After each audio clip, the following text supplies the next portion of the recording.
So you have to use it. So how do we get rid of the buzz? Keep talking and enjoy it. I could turn mine on and just not Just talk. move it away from the computer is probably what it's causing. Oh, maybe. The base things? The base is probably.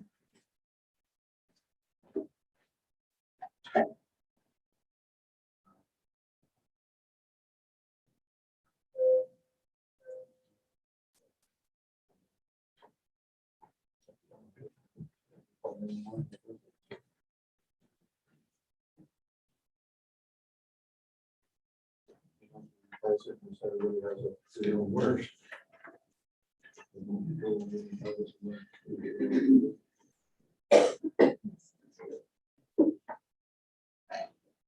We'll get used to it.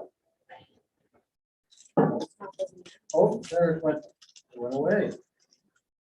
I fixed it. All right, see. You wished it away. That's your own.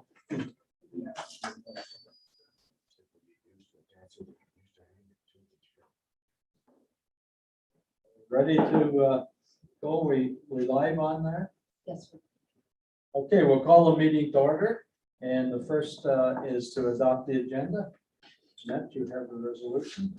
Moved by Councillor Haig, seconded by Warden Vanderwall, resolved that the agenda for the October 25th and 26th, 2021 meeting of the committee of the whole be approved. Any comments or questions on that agenda? Having seen none, I'll call the vote. All in favor? Carried.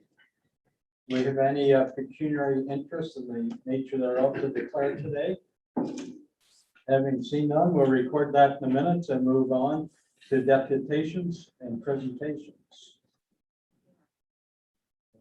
First is a report from CAO Kelly Pender.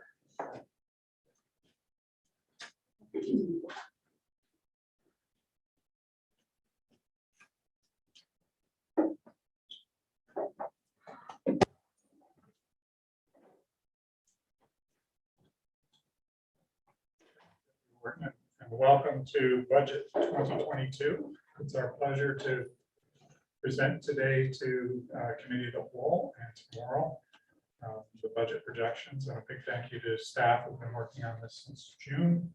I think we're on iteration about 247 at this point, but Alex still doesn't have any gray hairs, but it's all good too.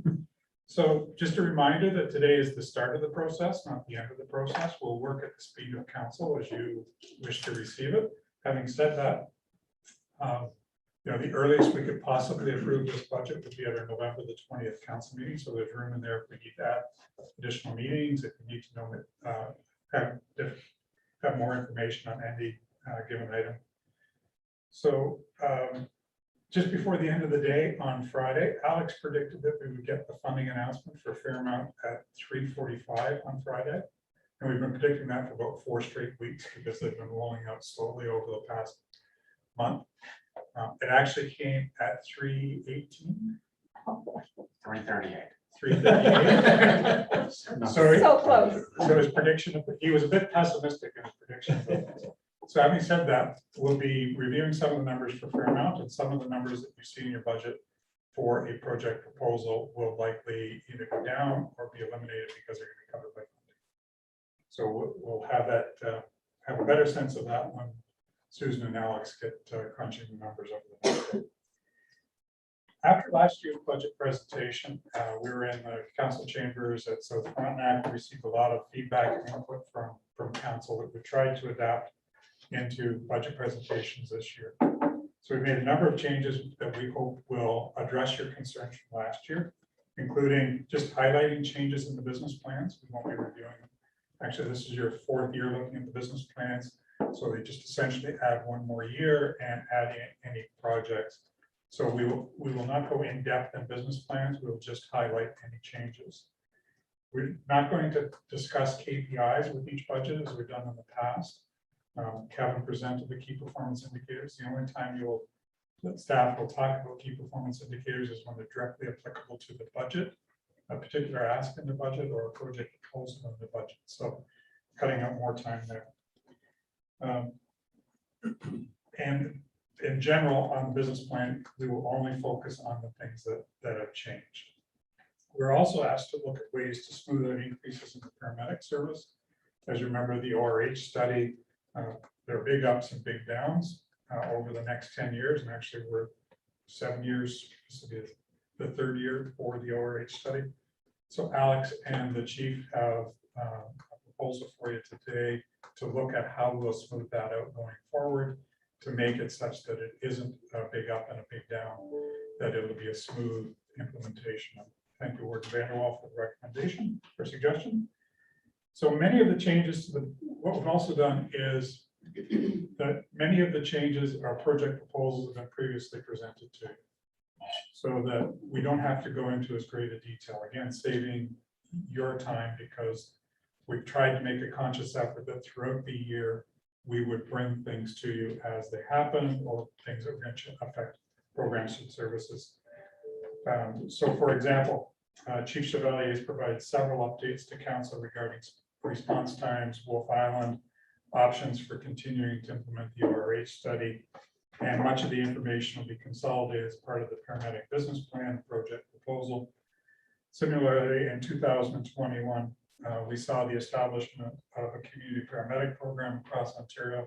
We're not going to, in previous years, we would have given you a presentation on what community paramedicine is and how it rolled out, but because the chief has been in front of you several times over that issue, unless you want to have further information, it'll be provided in the business plan for your reading pleasure, or referred to previous meetings.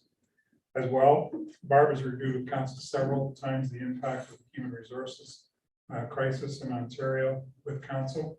Her presentation will bring many of these issues together and present solutions, but we're not necessarily going to go back and talk about how we got here. We're going to assume that council knew a lot of these issues. Planning and Economic Development has been proactive in providing council, CDAC, Planning Advisory Committee, and the Communal Servicing Committee with updates. So again, we're not going to review them from scratch. We'll highlight them, and only if council wants further information will we go into greater detail. Fairmount led the province with advocating for the implementation of 4 hours of care, and this would technically be our 5th year of 4 hours of care. And recognizing that, you know, we're not going to take sole responsibility for bringing this to the province's attention, but the pandemic did a lot of that for us. But being in front of the Morocco Commission, working with EOWC, Hastings County followed our suit, the City of Toronto followed our suit. It certainly means that we're not going to spend a lot of time talking about 4 hours of care, but I just want to make sure that we recognize the effort that Lisa and Susan have put into that over the last little while. Kevin has just recently restarted our continuous improvement program after taking the lead on Howe Island Ferry for several months. And our GIS program will receive a big boost with the acquisition of LiDAR, which will be a significant new tool for your public works departments and planning staff as we continue to meet and also implement the changes necessary for next gen 911, which is the responsibility of all of the township municipalities. Corporate Services continues to adapt to a changing world of mobile work. Thank you to David and his staff who got us up and running in a mobile world very quickly, and we've adapted to supporting Zoom meetings, increased communications, a number of different COVID grants and applications that the department has supported over the last 18 months. And a big thank you to Kathy Shaw, financial analyst, who takes the lead on those. The Ministry of New Forms and Funny Walks seems to change the form every time we go through the process, but Kathy is an absolute genius at putting that together and getting the application submitted on time. The LiDAR one, for example, between Kevin and Kathy and Troy at Dunlop and Neil at South Frontenac, we put that together in a matter of a couple of weeks rather than several months. So big thank you, and that's a lot of their efforts will be seen in today's budgets. As well, our obligation to the Howe Island Ferry took a major change in 2021 with the partnership with Frontenac Islands and MTO. Rob is in the room here today. If you've got any questions on the Frontenac Island budget, again, it's an in and an out for the county between MTO and Frontenac Islands. It's net zero to the rest of the county, but it's important that you're aware of the implications, and Rob is here if you need any help with that. Also, a big thanks to Rob, Dakota, and Christian, our primary outbound staff, in supporting that transition. And just as importantly, Rob and the team have done a great job of looking at cost savings and efficiencies by combining procurement for Howe Island Ferry with procurement for the two township ferries. So not only are we saving, the township is saving, we're able to combine procurement for both of those, or for all three of the ferries, by taking a holistic look. And while it was a bit of a struggle at times dealing with province and MTO, I think we've ended up in a really good place, and Rob has been a wonderful leader for that. So thank you, Rob. The revenues and expenditures for these programs are included in your budgets, and in the interest of time, because they've been discussed with council previously, we're not going to go into a lot of detail. That's not to say that if you have questions, you want to revisit it, we'd be more than happy to bring that back. But what we heard loud and clear last year was just the facts, man. Give us the details, and we'll try to be as efficient with your time as possible. So as I said at the beginning, this is just the start. We're hoping to have the budget numbers finalized with the Fairmount stuff earlier, and it's still not complete. We'll have that for you, but the facts are that when we get the information from the province, we get the information, and it will be built into your budget. So with that, thank you very much, and staff is here to serve you over the next day and a half as we work through this and to answer any questions. And as usual, if there are any changes that you want to make as we're going, or propose to make at the end, which I guess is a better way of thinking about it, this group can't make any decisions today. They will be recommending to whenever you decide this needs to come forward for final consideration, either on November the 20th or December the 18th, I believe, or it could even be pushed to January. So again, we're not in a rush to get this done. Our commitment to the townships is that we will be done as early as possible, because that allows your treasury staff to plug that number in and to make decisions locally. So our tradition has been to pass it, either in the December meeting or the January meeting, and we're here at your call as to how fast you want to move with this, if you want more information. So we'll be keeping track of that on the big board, and things that you want more information on, things that you want to park, things that you want perhaps eliminated or considered for elimination when we do the final budget consideration. So in that respect, it's very similar to previous years. It's within council's control how fast, how quickly you want to go through this process, and how much more information that you would like. Kelly, I just had one question on that as far as the dates of approval. Will we have all of our partners' submissions, city and library board, public health and all that by November? Yes, their budget meetings are October 20, November. I believe they're November 23rd or 25th. I know at the public health board, ours is the week after the November, Yeah. and we won't approve that until then. So again, But I'm wondering about the city and others as well. And what Desiree has told us is that those numbers are as close as they're likely to get. So again, council, if you're comfortable moving on November the 20th, you can. If you want to push it to December to see the exact numbers, that's fine as well. Yeah, yes. Just a comment on the dates, it would be November the 17th. Just if anybody's writing it down or recording, because that's the third Wednesday. Yeah. And the December one would either be the 15th. I doubt if we're going to get to the 22nd. I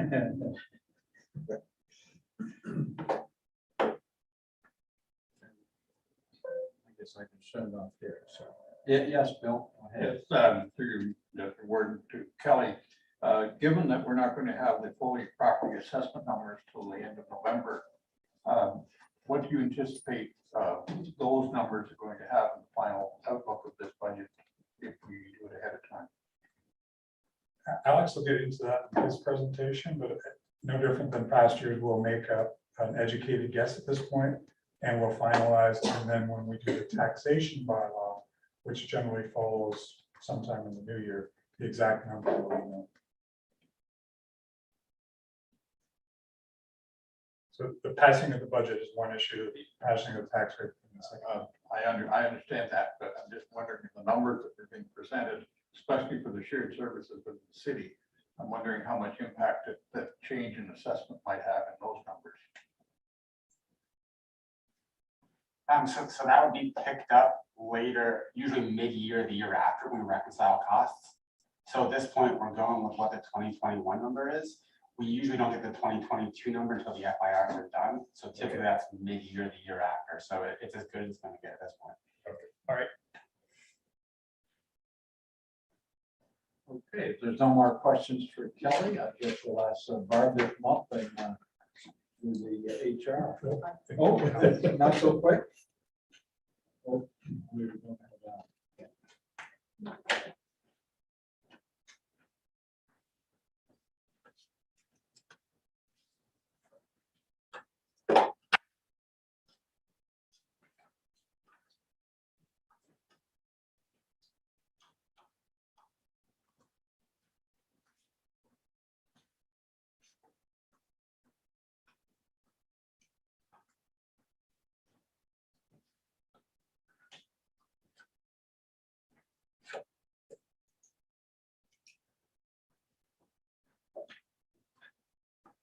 All right, so good morning.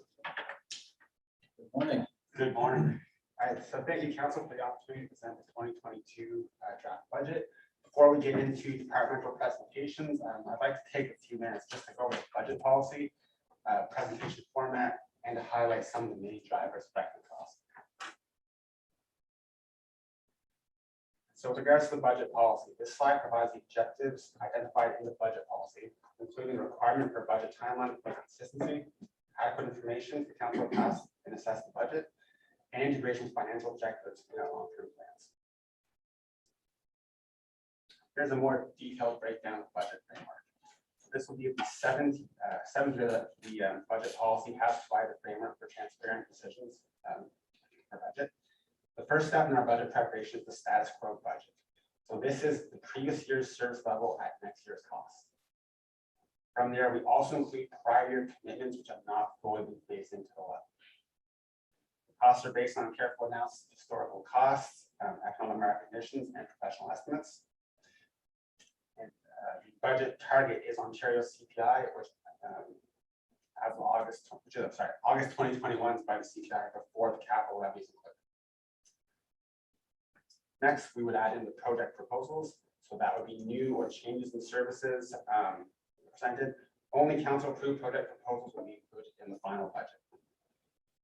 Just a quick note, all project proposals will be covered by staff members later on. So if you have any questions about the project proposal, then I just kind of ask to hold those questions until they've been presented at this point. Hopefully they're covered in that presentation or discussing them. As we have the capital levy. So this is year 8 of 10 of our 0.65 capital levy to meet capital sustainability. And finally, in the business plans, we're presenting risks, cautions, and advisements. So a risk is an imminent or likely scenario that requires actions. Cautions is a known fact or recommended change that may have an impact on the budget and or future decisions. And lastly, an advisement is a minor change in scope.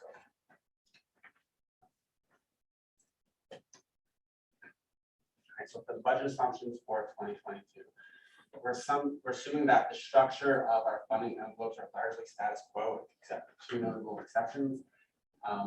We received funding for the community paramedicine long-term care. So we received $2 million in funding. That's been offset by $2 million expenses. So there will be no impact to the county levy there.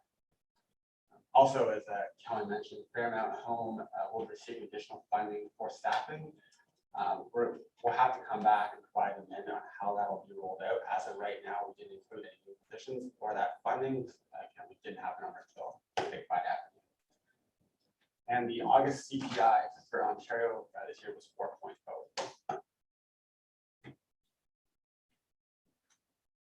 So going through the status quo increase, so the 2021 services at 2022 prices, we've estimated to be a 1.55%. From there, we had also 2 prior commitments to add in the rural transportation, which is in phase in year 2 of 6. That'll add another 0.29% to the levy. And the community development reserve, we're in the final year of that phase in, another 0.34 levy. That gets our total status quo budget at 2.18%.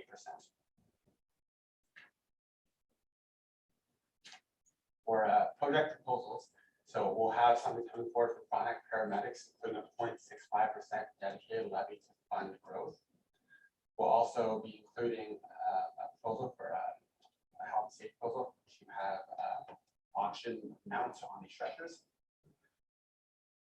Fairmount's proposing a 0.4 FTE recreationist, so that would basically 2 days, 15 hours a week. GIS is including the $23,000 in the county levy for LiDAR, and that was already discussed at council last Wednesday. Human resources will bring forward a presentation to get HRIS software to assist with their operations. We have a grant for that to cover 65% of costs up to $250,000, so we're able to get a good rate on that. We've also bringing forward a proposal to increase the contribution to the accessibility reserve by additional $5,000. Human resources also bring forward a project to make the HR generalist full-time. That position has been on the level levy since 2018, so there'd be no change in the levy to approve that project. And further to that, we have a few other projects that can be funded from reserves. So we'll be looking at implementing a development charge study, planning, looking at natural heritage study, and as well a study to implement regional CIP. So these total, the total of these pro service level changes will be 1.35% on the 2022 levy. We added a 2.18% for the status quo increase and the 1.35% for the service level change, and then add in the dedicated capital levy increase.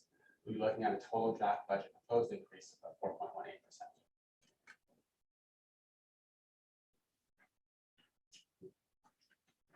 So what's affecting the organization wide? So this year for medical benefits, contrary to previous years, we were able to get a decrease in rates. When we signed out with our benefit consultant in 2016, that included going out to market once for us. And so we were able to get a 13% decrease in our benefit rates this year. Wages with cost of living increases and adjustments to the wage grid, we're seeing an increase of 403,000 across the organization. And as well as changes to CPP, we're seeing an increase of 103,000. And as well liability insurance, we're seeing an increase of 56,000. That's largely due to just the insurance industry in general increase in prices. We see double-digit increases last 2 years. And we did go to market, but we're expecting as a best case scenario, maybe holding the rates steady, but probably still seeing an increase. So our forecast in 2022, COVID will still continue to shape our reality in 2022, unfortunately. So when we saw the 4.0 inflation, if you actually take that over a 2-year window, last year we had 0.1. So on average, we're still close to 2.0, which is our historical average. What's going to change and what's uncertain for 2022 is whether we're just getting back to the average or whether that'll continue to be in the 3 to 4% range going forward. So we're seeing some price pressures on supply side at this point. Unsure if that's going to flatten out. I saw September's CPI was 4.4, but half of that was price increase and half of that was because that's when prices were the lowest last year. Still unsure where prices are going next year. Services provided by the county are finally dictated by legislation, and therefore it is challenging time to modify service levels. Legislation includes Long-Term Care Homes Act, Long-Term Care Service Accountability Agreement, the Ambulance Act, Ambulance Services Collective Bargaining Act, and other collective agreements. All right. We had this chart here last year, but I brought it back this year because I think it does show a lot of things. So the dark green is the county contribution. The blue part is in the city of Kingston contribution. So green plus blue is your municipal contribution per service. On top of that, you've got the gray, which is your federal funding, and black user charges, and a couple others as well. So 2 key takeaways here. If you look at the line at the very bottom, contribution to city /LSR. those are all under our control. And that's our biggest line out of the bunch, is where our levy goes. So roughly 40% of our levy goes to services where we don't control the level of service, therefore don't control the cost. The other takeaway is, although Fairmount Home and Frontenac Paramedics at the top are our largest services, the cost that we contribute is quite low. So if overall costs increase at a rate higher than expenditures, we have to take a larger portion to cover those costs. Fortunately, with Fairmount Home this year, with the additional funding, we should be able to keep our contribution fairly steady. And so touch on weighted assessment. So comparing 2019 to 2020, the weighted assessment towards the county versus the city has gone down. That's beneficial from us from a budget standpoint because we will pick up a lower share of costs and those cost shared services. Another note is that the 2020 impact assessment's been postponed to 2022. So we're still using 2016 assessed rates. So the only contribution to impact will be growth in the year. Again, don't have the number yet. Last year was 1.1%. I would imagine we close to that again next year. So we'll just quickly go over all the individual departments here. Just a quick housekeeping item. So the number at the bottom, the first number is the total dollar increase to that department. Or sorry, the total levy contribution increase to that department. The second number is the total percent increase of the net operating costs. So for corporate services, just a lot going on here. I'll try and break it down quickly. So the position added in 2021 for GIS Connection 911 is covered through a shared service township. So we have an offset in revenue and on the expense side. There's a 6-month coordinator position under contracted services for HR. That'll be offset by carryovers from 2022 Safe Restart funding. And a major building project in terms of renovating the Min building. So that's going to be plans to offset that 50% through the capital payment cert, 50% through borrowing. We'll come back to council when it is time to finance with our fund recommendation, but that is the status quo in terms of what our budget policy states. So what's driving the increase? Mostly it's contracted services, so projected increased impact fees and liability insurance, as well as some inflationary costs on the salary and benefit side.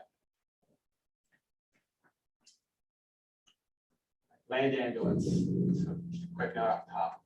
Everything yellow is community paramedicine. So 2 million in revenue, 2 million in expenses, that's going to be net zero. So besides that, we've got some increase on the salary benefit side. Again, from inflation, a lot of that's offset by the decrease in benefits. We estimated formula funding increase of $186,000 for the year. And that'll offset a lot of the other increases in materials and contracted services. The also planned for a new paramedic base in 2022. So that'll be 100% funded through borrowing is the plan right now. Again, we don't reserve for new costs, but we'll help cover that with the 0.65 levy we'll present later. So basically the increase for 2022 would boil down to the dedicated levy. So we have a total increase of $70,886 to operate paramedics. The total or the increase on the dedicated levy is $71,480. So basically the cost to operate the paramedic services would be zero this year. There's no request to add any resources. And any basically increase in cost would be to phase in the increase will likely be needed next year. All right, Fairmount Home. Again, I'll just highlight that this was done before we received the notice from the province of additional funding. So this is just for the positions we have in house. So both on COVID side, we're expecting expense to decrease and as well revenue from the province to decrease. We've also received some funding for medication supply technology. So you have an increase of $42,000 in revenue, which will offset most of the increase of $51,000 in computer software to help implement that. We also have the HRIS software in there, which again we funded 65% through grant funding. And we have on the capital side, we have the HVAC replacement project. We received grant for 100% of costs up to 1.487 million. If we do go over that, at that point, we'll need to use the capital replacement reserve, which we've already been building in that HVAC replacement into. But once we have a firmer number on that, we'll advise you if and when we do need to take that reserve. So the overall increase for now is a slight decrease, 0.45%. Again, assuming any added resources will be offset by provincial funding this year. And planning and economic development. So there is an increase on the salary side. Last year, when we approved the community planner project, that was for 8 months. So we're funding another 4 months into the levy this year. That's being offset by the township contributions will also increase to as part of the cost sharing agreement for shared services. We've also got 2 projects here, the Natural Heritage Study and the Regional CIP Study. Both of those will be offset through reserve contributions, the National Heritage through the Sustainability Reserve, and the CIP study through the Federal Gas Tax Reserve. So most of the change at the end of the day would come through either year 5 and 5 of the Community Development Reserve Basin, or an increase to KMP trail cost of 35,000. Again, that's not so much changing with the service level, we just increase the kilometers and increase the cost as a result. All right, marine services. So we've got an increase in salary and benefits. Now that was KPMG service level review. That's all being offset by revenue. So MTO will still account for 80% of that. The remainder of that will come through increases in past ticket sales. Those rates increased in 2020 are staying those for 2020. Or sorry, those rates increased in 2021 are staying those for 2022. So again, as Kelly mentioned, the net impact is $0, net change $0. And continuous improvement. So we have a decrease of $5,000 for the innovation certification. Innovation Ready Certification Program. That was coming from the Stabilization Reserve with a 3-year commitment ending in 2021. So the 2 major increases will be the $2,000 for a GIS architecture review, contracted services, and then the $23,000 unapproved project for the county contribution to raise money for the LiDAR project. All right, in terms of general budget, this is where the government charge study will be coming from. So the plan will take $40,000 out of the stabilization reserve to fund that study. The only other additional increase would then be the 0.65 capital levy, which is 71,480 at the bottom. All right, so governance, we've got $10,000 coming out of revenue and out of contracted services. We had a 3-year commitment to fund out of municipal modernization funding, UWC initiatives that commenced in 2021. Beyond that, the increases are just a increase by council for council remuneration, and as well an adjustment to increase board per diems to historical averages. Oh, and sorry, there's also a project proposal coming forward to increase the allocation to the accessible reserve by an additional $5,000. Frontenac Public Library. So the early estimate by the library board was that the increase would be 2.27%. And as well, they're saying any capital projects this year will be funded from their own reserves. So the remainder of the change is last year, because of the challenging year with COVID, we've offset the capital revenue, capital expense. The plan will be to continue to contribute $20,000 into the reserve, but we don't need to pull it out. So we're not picking up the revenue that year. All right, health unit, we were health unit treasurer have given an estimate of 2.0%. Again, we'll be getting those final numbers later on, but for now, 2.0% is what we're working with. Right, social housing. So just a quick word on the cost split. So approximately 70% of the program costs, or sorry, 77% of the total costs are program costs, 23% are administrative costs. So program costs are apportioned on the net actual cost of each housing facility within the geographic area. the administrative costs are portioned based on the weight assessment numbers. So as of early October, the increase was 6%. We got revised numbers from the city last week, and their numbers were 4%. So we'll get a bit of a pickup there. Same thing for social services. The initial budget estimate we got was 3%. That's since revised probably 2.66%. So again, we'll get a slight pickup there once we factor those in. Any questions? A lot of numbers. Sorry. I guess it was well covered. No, I don't see any questions. So now I guess, thanks very much for the presentation, both Kelly and Al. Barb, would you have a wrap up before we turn over to Barb? And Barb. Then Barb. Yep.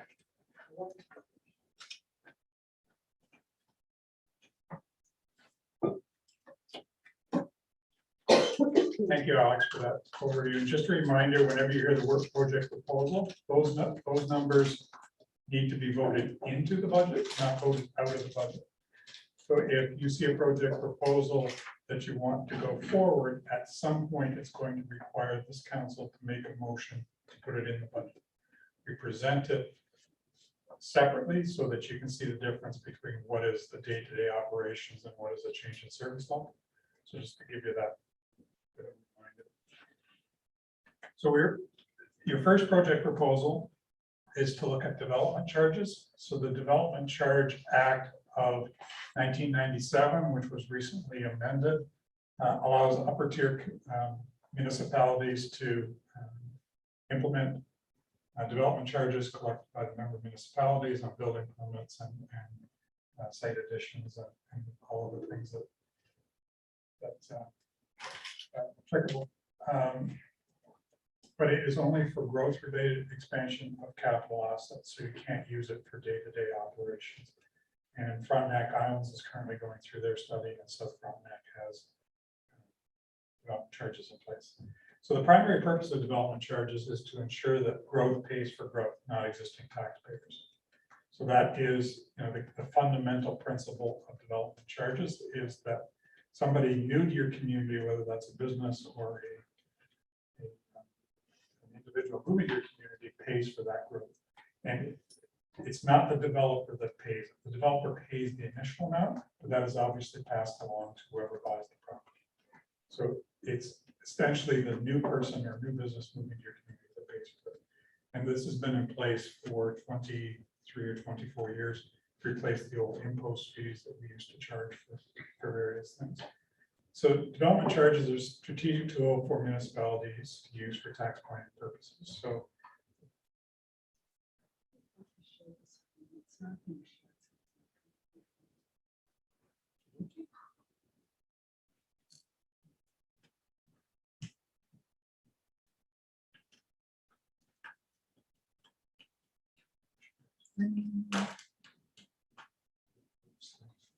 Teacher walks. it's when the vice principal comes in.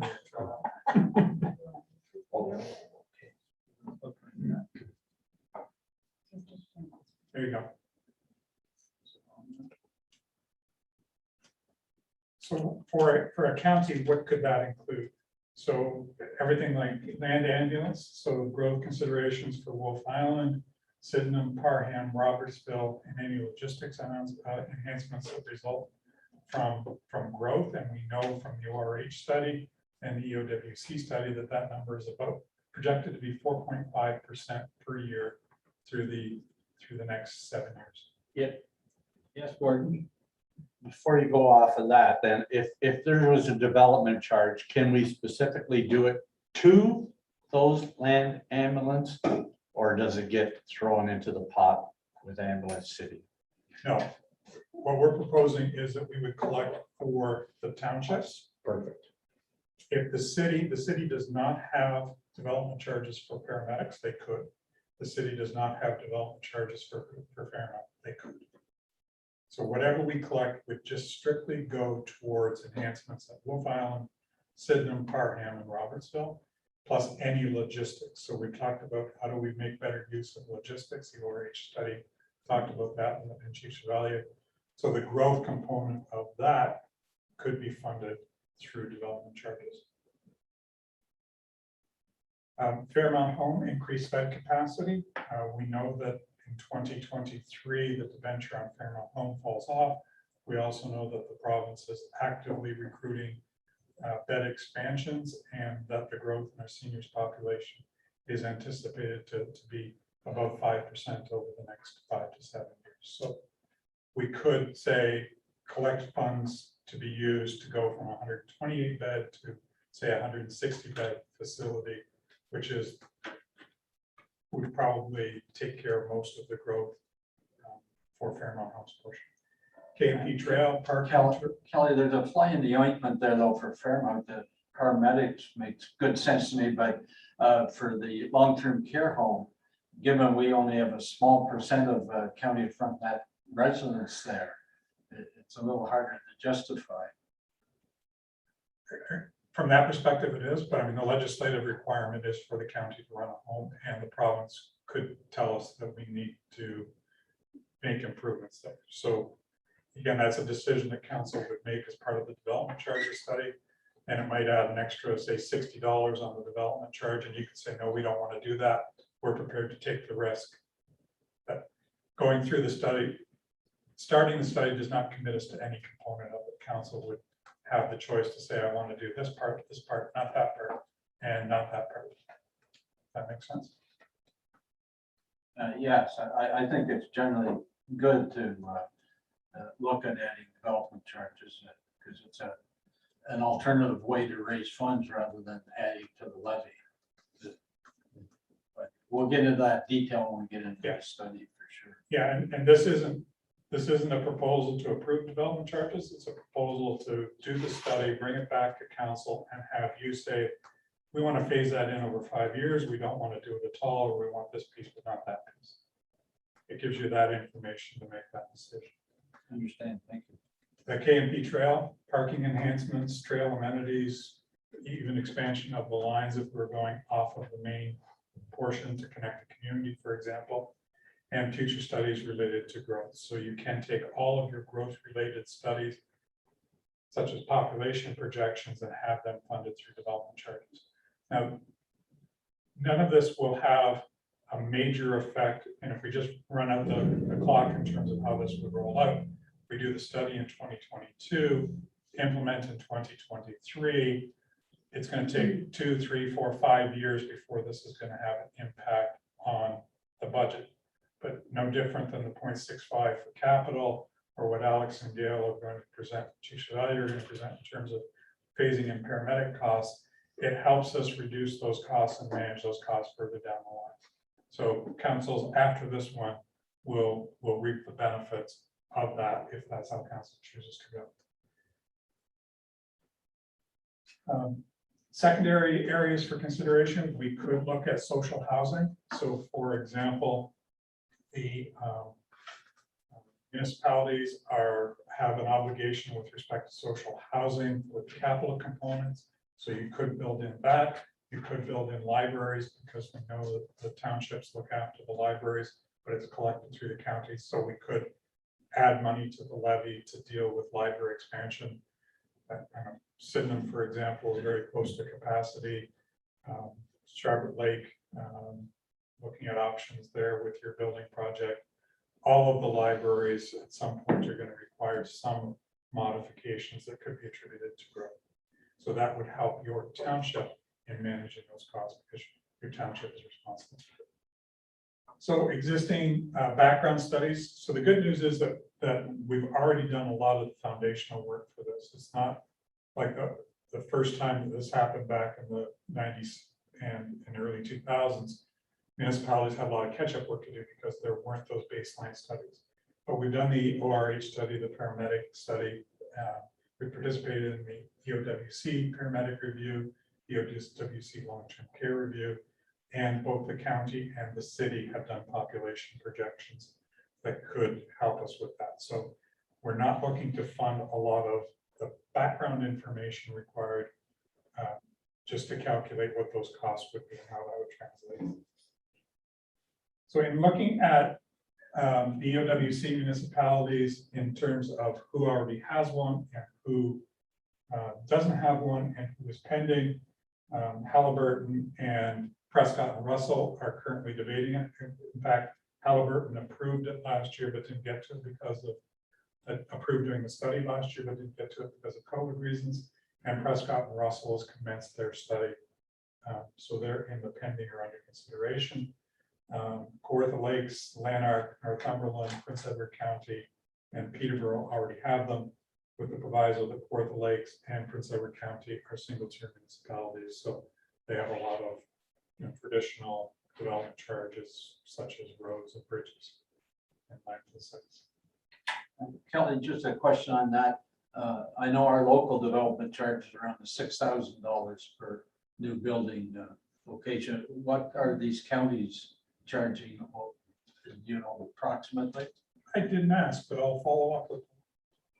Now, it's interesting because you'd have to take out the roads and bridges.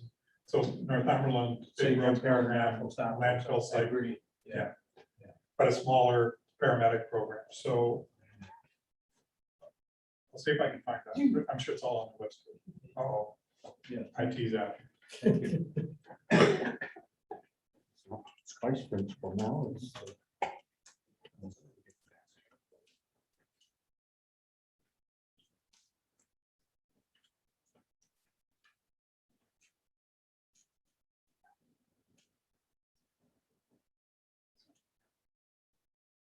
Next one over. Second one. Ta-da.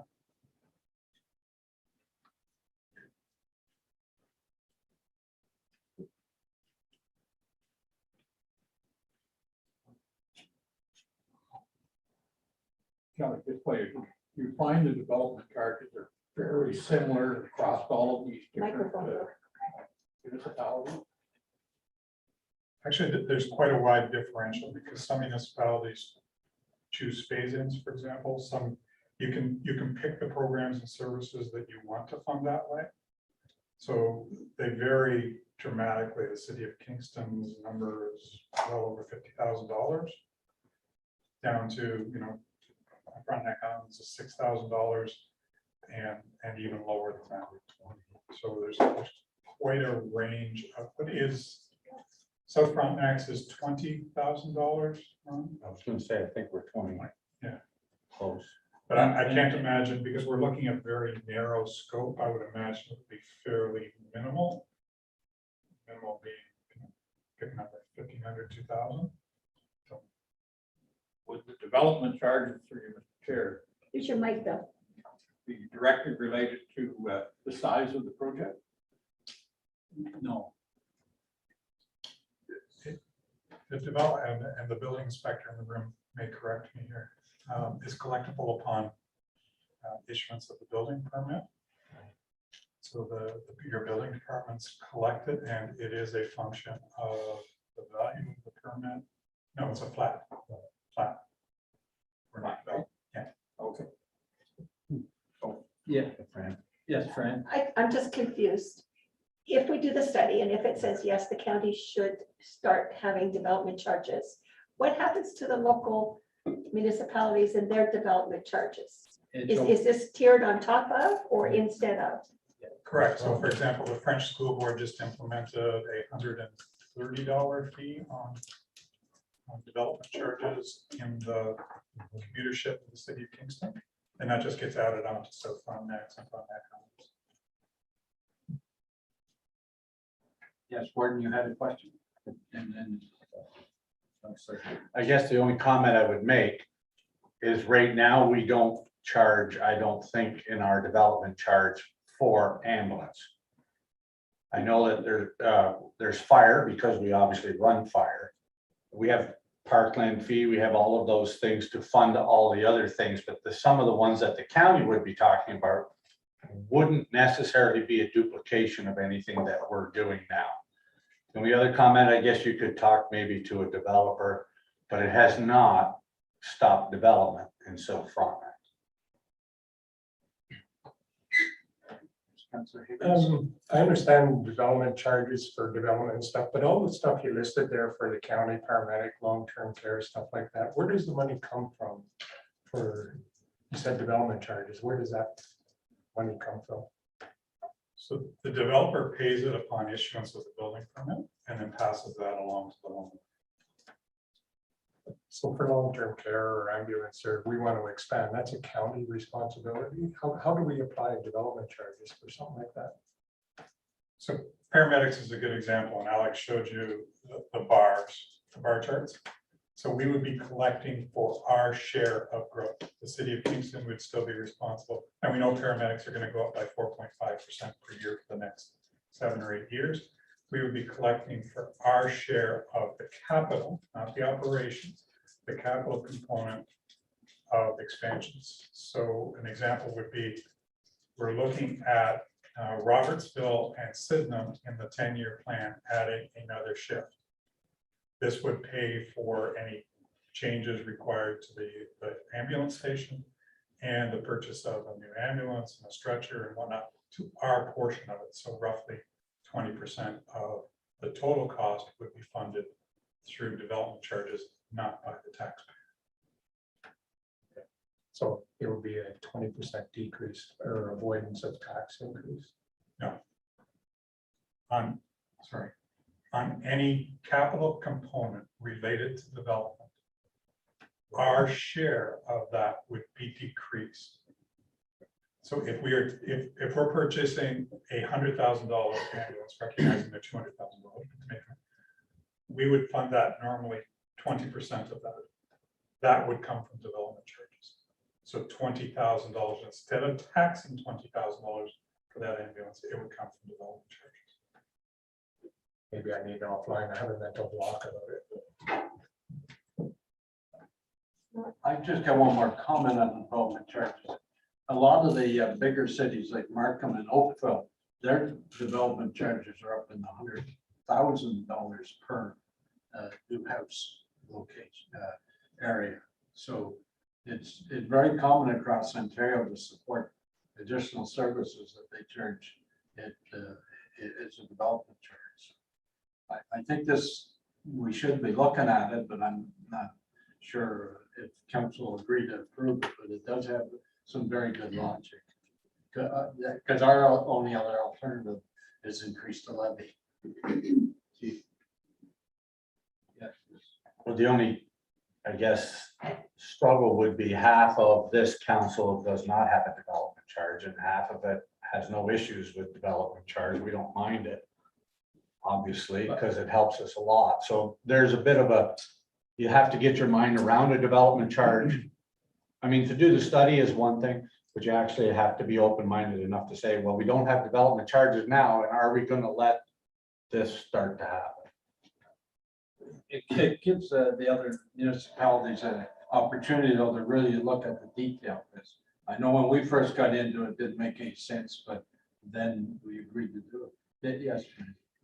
Again, I need to understand the logistics of this. So we are looking at development charges. So let's say Central Frontenac puts in a $5,000 development charge and the county has a $5,000 development charge. So when that new person comes to build, they pay $10,000 to the municipality or to the county, and then it gets divided out. Is that kind of how that would work? And then we use it for whatever purpose it's designated to be used for. Correct, and you have to report on how you're spending money and how you're saving it on a regular basis. So there's a couple of different models. So in Muskoka, the building permit would be issued locally and the person would write 2 checks. In Hastings, they've got. The other part is though, this study isn't going to say whether your municipality should charge a development charge. This is just dealing with the county's portion. Might be a good opportunity for other municipalities at the same time to say, should we have a development charge? And maybe incorporate it if you're incorporating a development charge to start with, even if it's at the county level. So there is an opportunity to look at it, at least to say, should we implement it at the same time or not? Councilor Bell. Thank you, Deputy Warden. So there are limits and there are specific areas that you can spend the money on it. It's not a free for all. That's correct. which is capital, right? Yes, but it's capital in specific areas. Okay. It doesn't include hiring a new staff person typically. So it would be specifically growth related. I think the best example would be adding another shift of paramedics in Parham or Robertsville or Sydenham. It wouldn't pay for the staff, but it would pay for any modifications to the ambulance station, and it would pay for a portion of the ambulance or the lifts, those kinds of things. Okay, yes, Councillor Higgs. It occurs to me that in our township, I don't understand how the development charges are gonna pay for the things that we need. Do we need to make a forecast of the items that we could use development charges money or like ahead of time so that we can collect the right amount? Correct. So the ORH study, for example, anticipates that we'll be adding a shift of paramedics in Sydenham and in Robertsville. So the capital costs related to that could be attributed to growth or will be attributed to growth because that's what is driving the increase. Okay. I think we're running quite a bit behind time, so we better keep moving. So the process is, the report is commissioned, and the economists, C.N. Watson, or any of the major firms, bring the report to county council. They will show you exactly how they calculate it, what the rate would be if you implemented it fully, and also if you wanted to look at what would be the options for phasing it in. You're required to have a public meeting, required to post it for public comment as part of that, and then there's the opportunity for appeal. So best case scenario, this gets approved in December or January, we go out to tender. You might have the report in June. By the time you go through the public process, it might be implemented for January 1st of 2023. That would probably be about the best timeline we could. Still would be the next council. That new council can do it.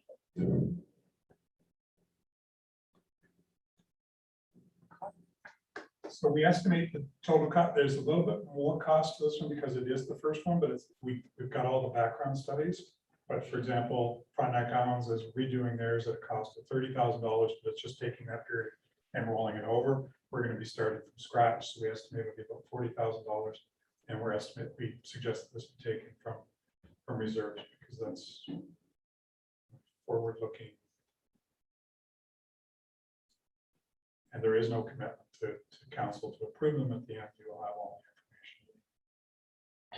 information. And that's coming from reserves, so yes, go ahead, Warren. Well, I was just wondering, when you throw that number up there, development charge is gonna be a long process. How long are you gonna be? I know you're taking it out of reserve, but before you would recoup the 40 would already be a while before you actually start to really make money. Good investments always take time to make money. So, I'm sorry, yes, Councillor Levesque. I assume that's gonna happen pretty quickly. I mean, we're doing 100 new housing in our township, and when the development charge is $1,500 to $2,000. We'll cover that up pretty quickly, and another cover all the development in all of the municipalities, so it'll come pretty quickly. Plus, I presume it'll affect commercial development as well, or multi-residential. Yes. I'm not sure if we're sort of indicating what our support or not support is, but I support this. I think it's something that my municipality has to look at.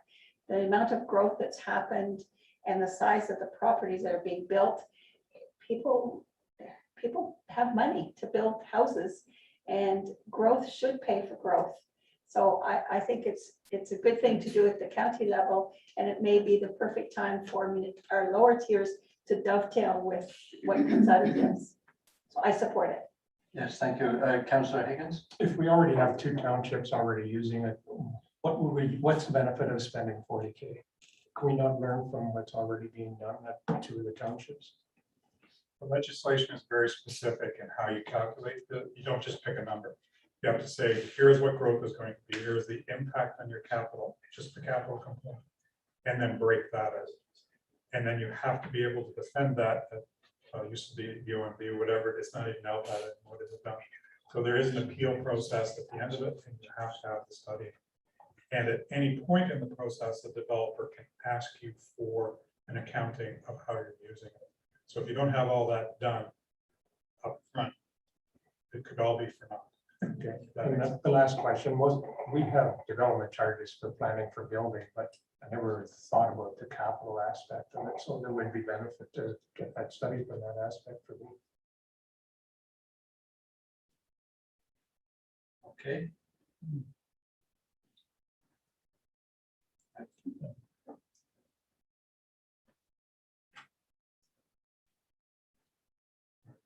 Do a tire and a mask. So do we have to make a decision on that? Well, I just want to say I'm in favor of it too. Fran said she's in favor. It's Bill, are you? Yep, Okay. yeah, absolutely. Bruce? It's going to increase the cost of my new hunting camp, but we'll have. Build it quick.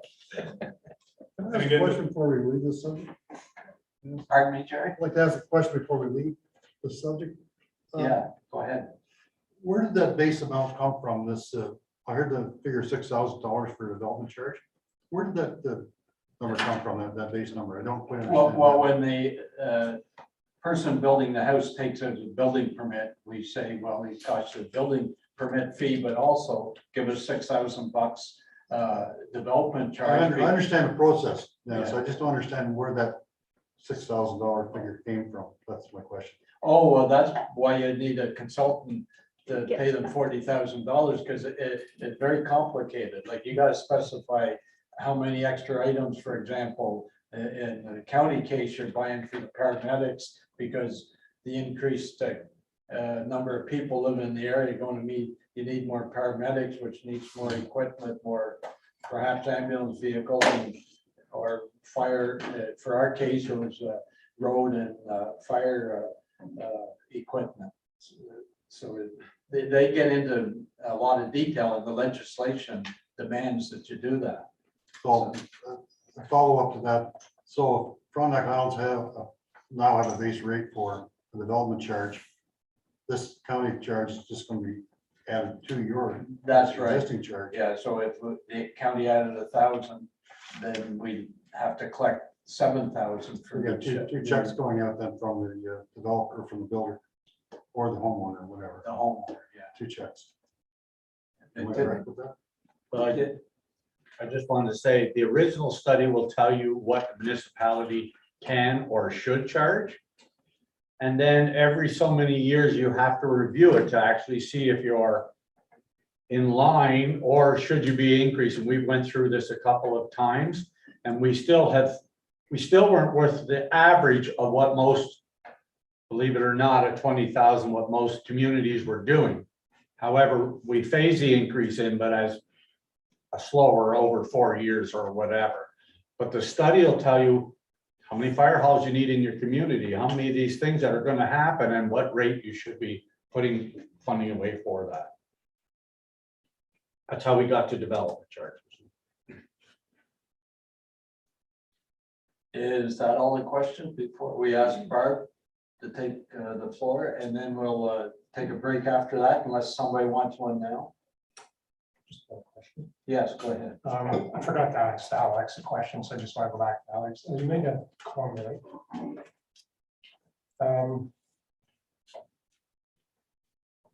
You said that you think the impact assessment will go down. What, I thought it would go up. Can you explain why you think it will go down? Oh, I'm sorry if I said it, I thought it would go down. I thought it'd go up as well. I think I had about 1.5% worked in for next year. I think an email last week though saying that they're going to hold the rates. I just haven't seen anything official, but I built in 1.5% earlier as an increase. Sorry about that. What is going down is our share of weighted assessment and our shared services with the city. So until last year, or the year before, it was working against us. The county was growing faster than the city. And now the city is growing faster than us. So their share is going up little bit, and ours is going down a little bit. So that's the assessment change for funding.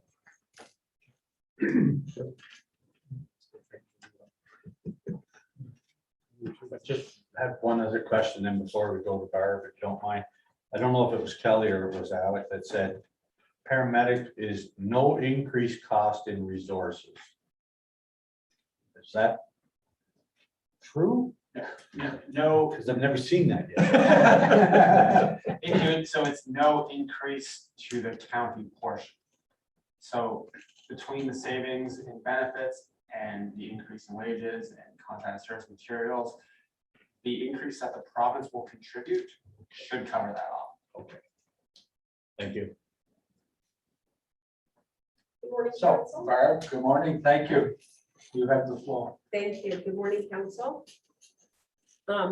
Thanks for the opportunity to present the human resources business plan.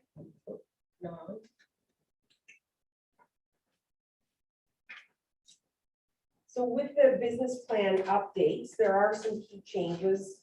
The ongoing volume of work that we experience in the HR department and the challenge to find qualified staff. There was a big competition for all healthcare providers, making sure that they have the qualified nursing staff. You will see in the business plan, the Word document, pages 5 to 16, it outlines the detail of the workload. And you'll also see that the workload continues to be significant level for the 2 permanent staff, the director, myself, and the generalist, as well as the 1 temporary human resources staff generalist that we've had since 2018.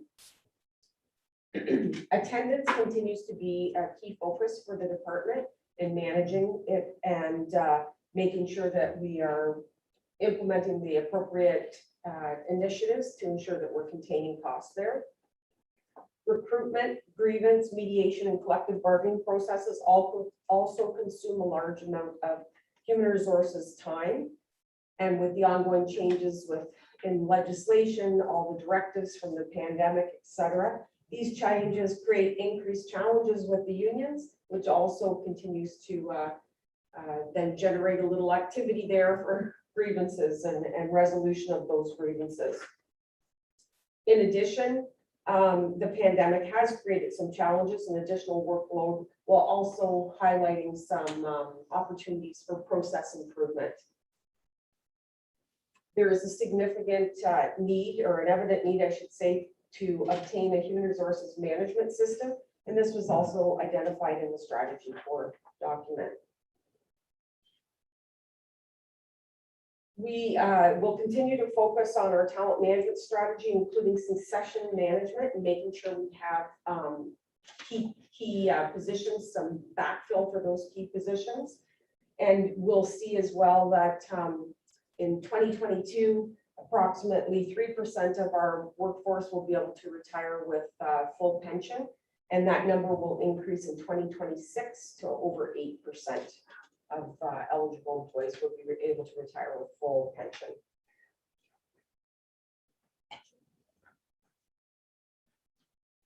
We continue to focus on getting people back to work as quickly as we can through our accommodation processes. Our recruitment strategy, we also continue to enhance our branding, conducting virtual job fairs or participating in them, virtual interviews through the pandemic, and those continue on. We'll also partner with educational institutions to find new graduates.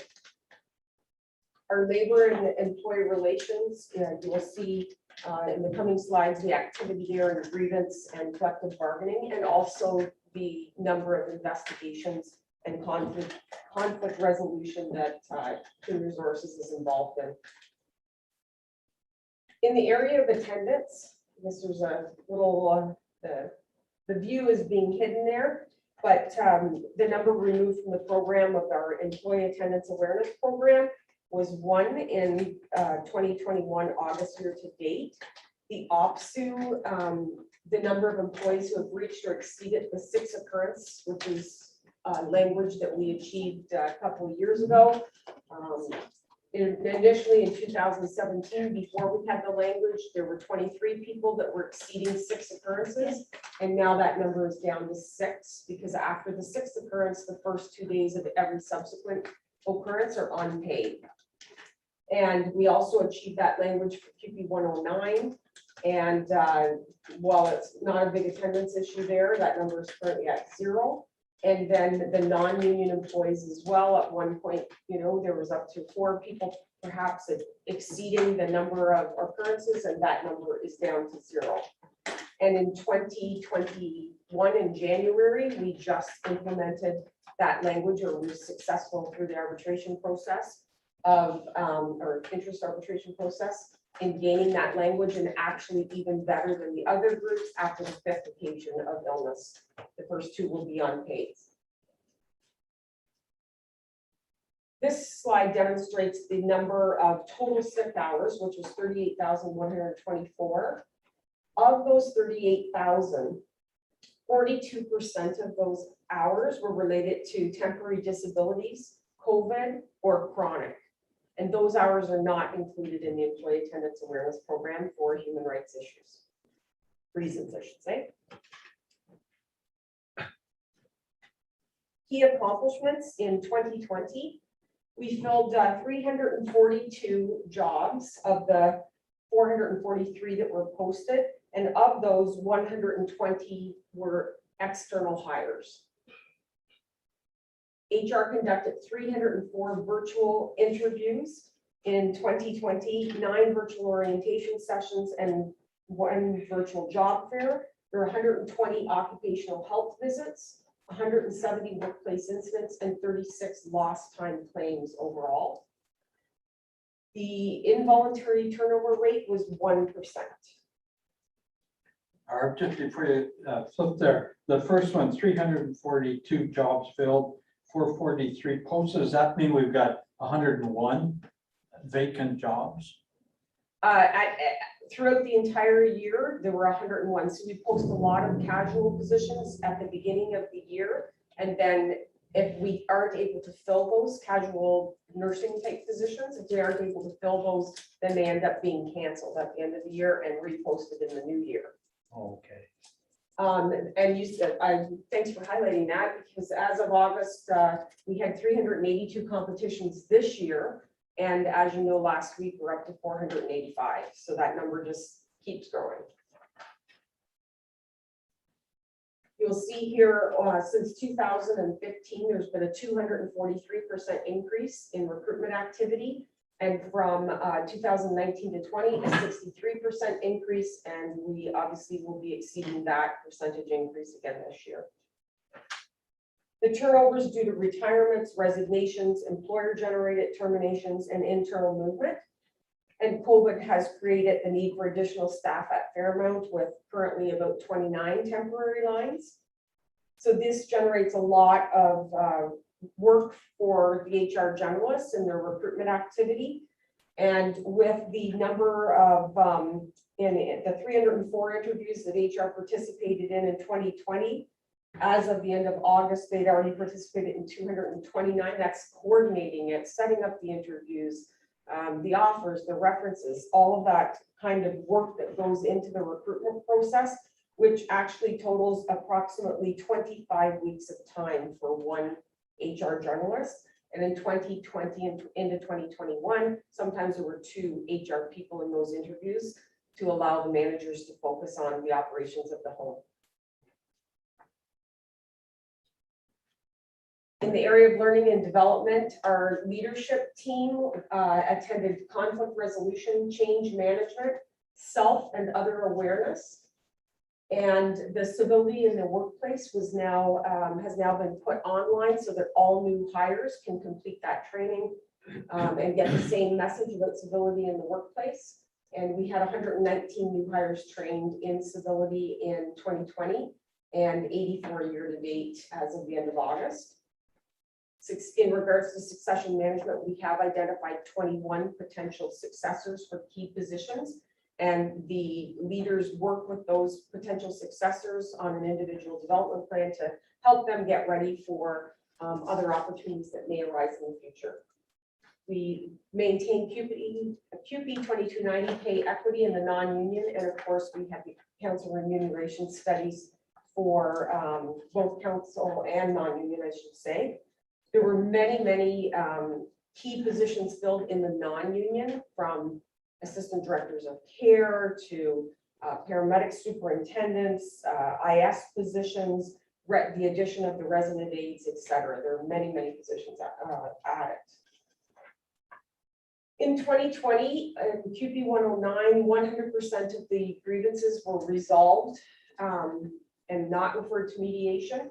With OPSU, we only had 56%, but that group can remain challenging to not push the grievances to mediation. And with QP 2290, we resolved 90% of the grievances, so avoided mediation and arbitration.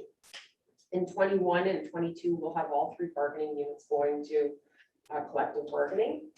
And 2020, there were 37 grievances, 8 referred to arbitration, and 17 investigations. In 2021 year to date, we've also already participated in 19 investigations. And another key highlight, a 60% reduction in the number of sick occurrences with OPSU. So the 5-year plan that we'll be looking for council approval. So the background is that council did approve a temporary human resources generalist, and that position has continued on. It was focusing on attendance management and also assisting with the labor and employee relations. So providing dedicated service to both the paramedic group and to marine services. We also continue to have the need for cost containment or reducing in absenteeism with ongoing legislative changes. And we've been providing increased support to their managers and directors in labor and employee relations. We know that change is constant. We've seen the increase in workload. We know there's a health human resources crisis, the 4 hours of care for the long-term care home, which will have the need to increase staffing again there. The pandemic and its duration, we've had some resignations, some terminations, et cetera. Because of that, there's going to be some challenges with wages. The government's been subsidizing additional money for the PSWs. So we know when that money goes away, we're going to probably see some pressure there for increased wages from that group. We've had the expansion of the community paramedicine, the Ontario health teams. And of course, in next year, we'll also be looking at the rebuild of the old house, which again, will require some additional time for HR and our retirements. So you have this slide in your business plan. So the current state is permanent employees in HR and myself, and the 1 permanent HR generalist. And then we have the temporary HR generalist. The occupational health nurse also reports to human resources, but does not perform any human resources functions. We've had a steady increase in frontline staff since 2016, and currently sitting at approximately 470 with about 35 vacancies. So we know that this number will climb over 500.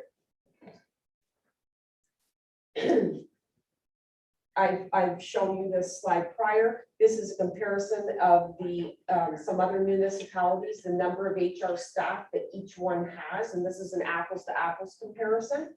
So the number of employees that each of those areas has, the number of unions, and then what the ratio is. So you can see at the top there, for example, the top municipality there has 1 HR person for every 80 employees to support those 80 employees.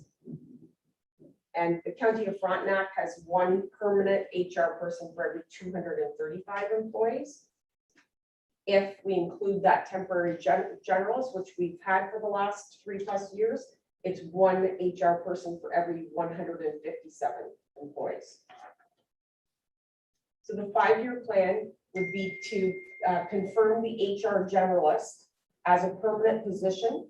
There would be no change in the service level then, and no increase to the levy.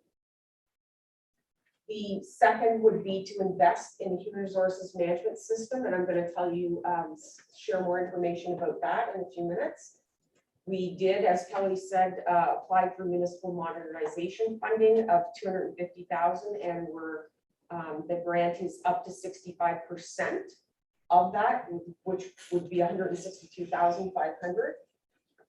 And then the third initiative we've had a temporary human resources coordinator through COVID funding from the home to support the recruitment activity that's been going on there and other administrative functions. So this is the wrong slide. I guess it didn't get added in. So it's not to make that position permanent. It's to continue that position into 2022 as temporary. And that will be covered by funding. Hold it. Before you go there, I'm confused. Which one is not going to be permanent? The generalist or the human resource coordinator? The coordinator, Okay. it's temporary right now, and we have startup funding that will cover 6 months of that temporary coordinator into 2022. And then if the human resources management system, the software is approved, there would be 6 months of the cover the human resource coordinator through that, because we would need the support to get that implemented. Barb, on the system, we got the correct one that you talked to. It reads Thank you. coordinator funded temporary contract. Okay, great. So on the website is correct. Good, thank you. His hum is going. Your hum is going. Yeah, I know. As long as I don't rustle these things, it's okay. So this is what the structure, the organizational structure would look like for human resources. Again, this slide is not correct. You should have the correct one there. So the human resources coordinator would be temporary through 2022. And the HR generalist that focuses on attendance and labor relations would be a permanent position effective January. So we've had that position for 3+ years as temporary.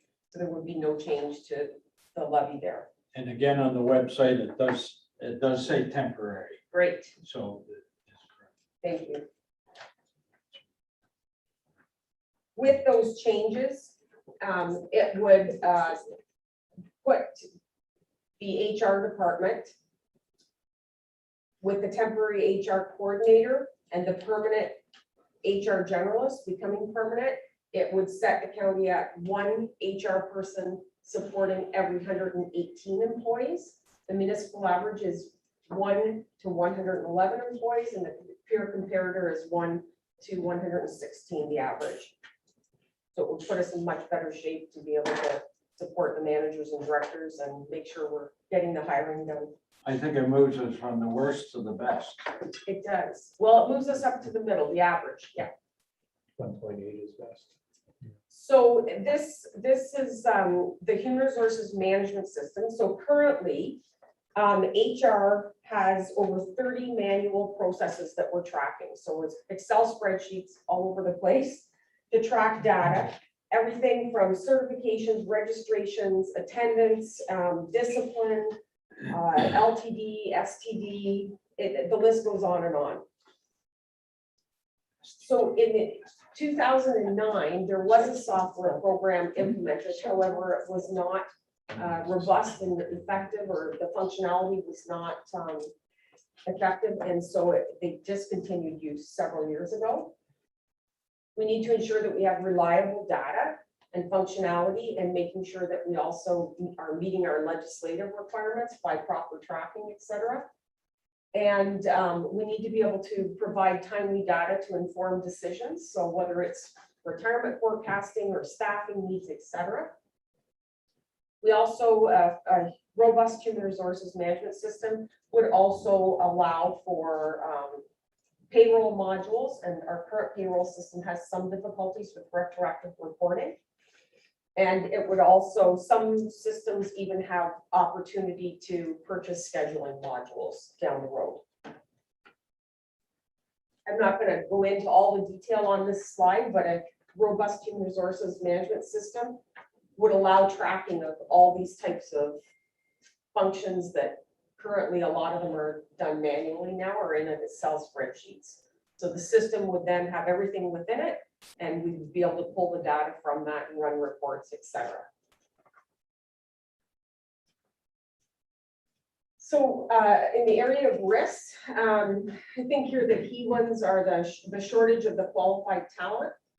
And they push to continue finding and hiring qualified staff, and the workload and the documentation that's associated with the workload. Under caution, chronic and acute mental stress, as it's now presumptive with WSIB. And then under advisement, we'll be looking at any new or changed jobs with QP 2290. So to maintain our pay equity, the Joint Pay Equity Committee will have to meet and review those jobs. So there could be change to 1 or 2 positions that would increase the wage rate of those potentially. And then, as already mentioned, we have the bargaining coming up. Question? Yes, Mr. Warden? So we're, on the scale that you had there, we actually don't have to add a body. We're approving a person who's there to We're full-time, yes, we're approving that position, right? the human resources generalist, Yeah. attendance management, to be permanent.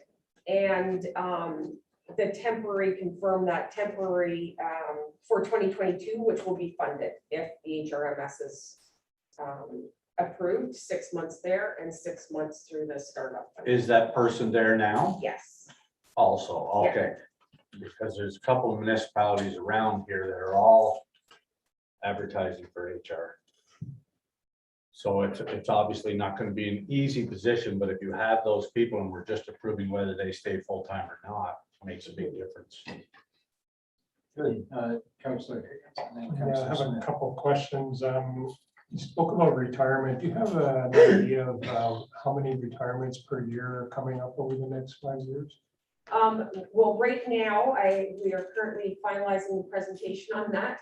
But for 2022, approximately 2% can retire with full pension, and then I think it goes to 5 in 2024, and then up just over 8% in 2026. Retire with full pension. I think my other question can wrap up my other questions I have here. The management system, I'm a big fan of management systems to help staff with workload and everything. Is it a possibility that this management system would reduce the workload enough to not hire another full-time person? Do you know that?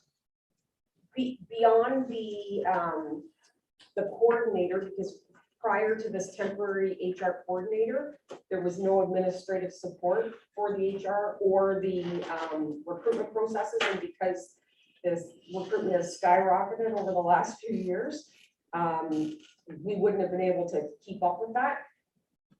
Whether, we may come back in 2022 and say about the temporary HR coordinator, and are we going to be able to carry that further temporary into 2023? So we're not sure, but if we would actually go down a position, but it would be that we would be more efficient in having everything together and tracked, et cetera. And that goal would be then that we wouldn't have to add another position unless there was a significant increase in the employee numbers. And in relation to the management system, if this went ahead, is there an opportunity for the townships to share in that system? It would be separate. You would have to have separate. You don't have to answer now. If there's a possibility, it would be nice anytime we do management systems that we look at the township, see if there would be a benefit. That's my only comment. They were offered as part of the grant application, but declined. So, but that doesn't mean that at some point down the line, they couldn't join. Thank you. And just on that note, the goal with that is that we'll do the joint RFP process with United Counties of Leeds and Grenville. And, if we are successful, if we select the same proponent, that there could be some cost savings in the implementation from project management perspective and that kind of thing. So we would do a joint RFP with them. Councillor Smith. I don't know how you've done it. I've got to say, I'm on an HR committee locally, and it is so time consuming.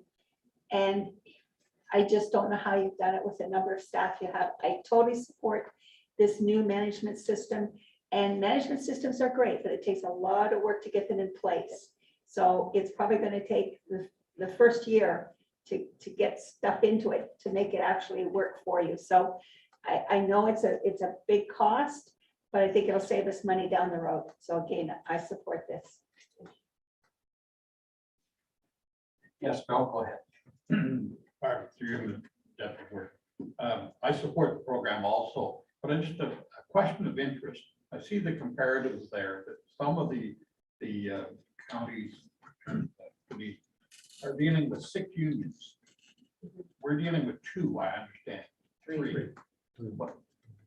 What are the names of the other ones? Figure that out in my head. Where are these unions come from? Who do they represent? They might be unions that represent fire or roads or social services employees. So just different unions. There's lots of them. There's Same uniform. union, just different departments? Well, we have Contract. 2 QP unions, right? We have, but they're they operate 2 totally separate or separate. Okay. We have QP 109 for marine services and QP 2290, but there are other unions like Unifor and CNFIU. So there's different, ONA, big nursing union. Okay. Good enough. Thank you. Thank you. Anything else before we call a break? Project proposal. Pardon me? I just need to go through the Oh, financial you've piece of the got project it. proposal. Okay, I So thought you you know had what- us right back on time. but- Oh, I'm gonna catch you up quick. Okay, there you go. We'll just say yes Go when for we're it. done, right? Yes. So this is the financial piece. So what you've seen in the business plan regarding making the permanent or making the temporary HR generals permanent and then continuing the HR coordinator into 2022 as temporary and the human resources management system. So I won't go through all this background again because you've already heard it from me, what the challenges are. And if we leave it at status quo, we know that there's going to be burnout and turnover possibly within the HR department. And there would not be any dedicated support for Frontenac paramedics or marine services. And we wouldn't have that focus on attendance. We would also have to increase the use of the external agencies, such as legal resources or mediations, bargaining, prep, things like that. And even recruitment, because we couldn't possibly keep up with the level with one person. For example, if we didn't have the support, we would be referring more mediations, et cetera, to legal and bargaining prep, et cetera. And it's very costly to use legal. Investigations, I said average 12 a year. This year we've had 19 already. And this year we have actually done all of them in-house. And many of you will know the cost of an investigation. If you have to hire external, it's anywhere from several thousand to 20,000 for one investigation. So we've done it all internally. And again, the bargaining prep and even mediation and arbitration, we do all the gathering of the information and have it all prepped for legal so that then they can take it from there at arbitration. And turnover, it's very costly to hire, recruit, train, et cetera. So turnover definitely would have an impact. And then managing attendance. So the project proposal, as you know, is confirm the HR generalist to a permanent position effective January 1, 2022. Confirm the HR coordinator as temporary contract into 2022 through 2022 and approve the sourcing and implementation of an HRMS. These projects support council in the area of supporting the labor relations strategy, talent management strategy, support all of our legislation requirements by having data tracked properly where it should be and be able to retrieve it when you need it, and operational efficiency. So that managers, and if they have the HR support, managers and directors don't have to spend as much time in recruiting or investigations, et cetera. And then, of course, safety to persons and property, sustainability and management of the future HR data. So the HR generalist is already in the budget. It's status quo. If we didn't have that, if we didn't make it permanent, it would decrease the county levy by 33.8. The HR coordinator would be funded 6 months through Safe Restart and 6 months through the HRMS project, should it be approved. This slide breaks down the costs associated with the HRMS. The total cost is estimated at $244,560 in 2022. And so the municipal modernization funding would be up to $162,500. Therefore, the ask is $82,000. The county portion would be $28,508 for the HRMS in 2022, and ongoing $10,008.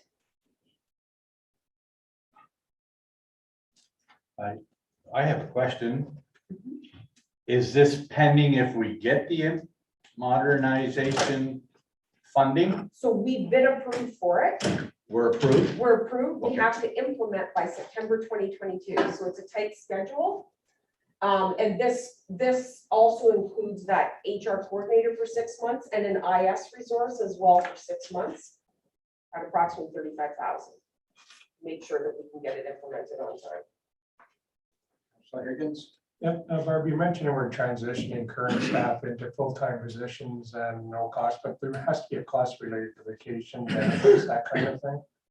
I just meant it's already in the budget. It's been there since 2018, so it's an ongoing cost for sure. But we don't pay casuals benefits and vacation time, do we? Well, the person that is in the temporary HR generalist was a permanent employee in another position. So they have benefits, yes.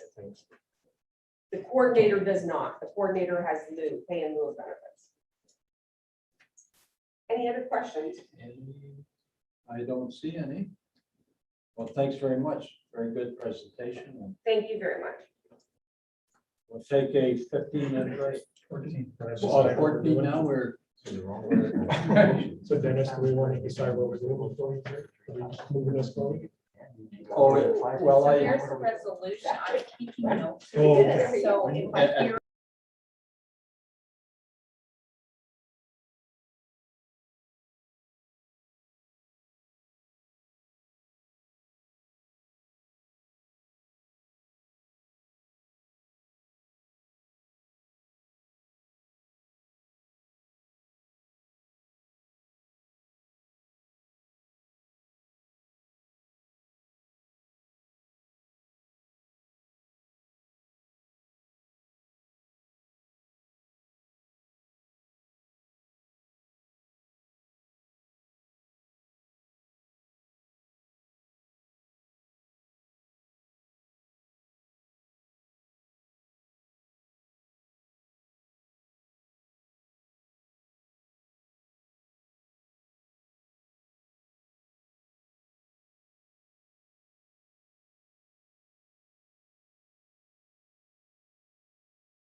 David usually takes 3 or 4 hours, but we cut it down to what, 3 hours, 3 minutes and 46 seconds.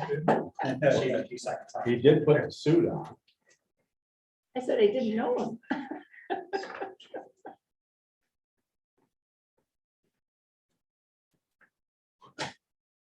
I can't see that virtual server.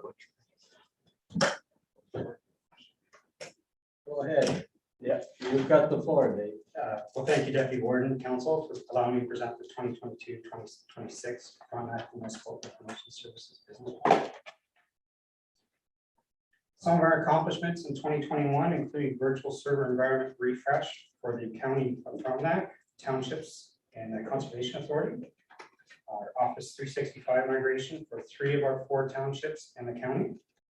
Complete network equipment replacement of both the wired and the wireless equipment at 7 of our paramedic bases, both township of Frontenac Islands locations, South Frontenac Township, both the George Street and the Keeley Road location, as well as the Conservation Authority Administration Building and the Outdoor Center. And also supporting work from home during COVID, providing technology and remote support to county administration, the 4 township staff and councils, and the Conservation Authority staff to be able to work safely from home.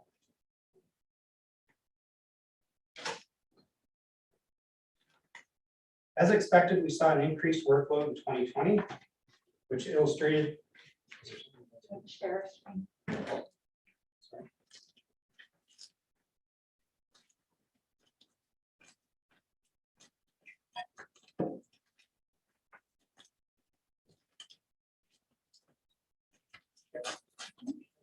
Nope, sorry about that.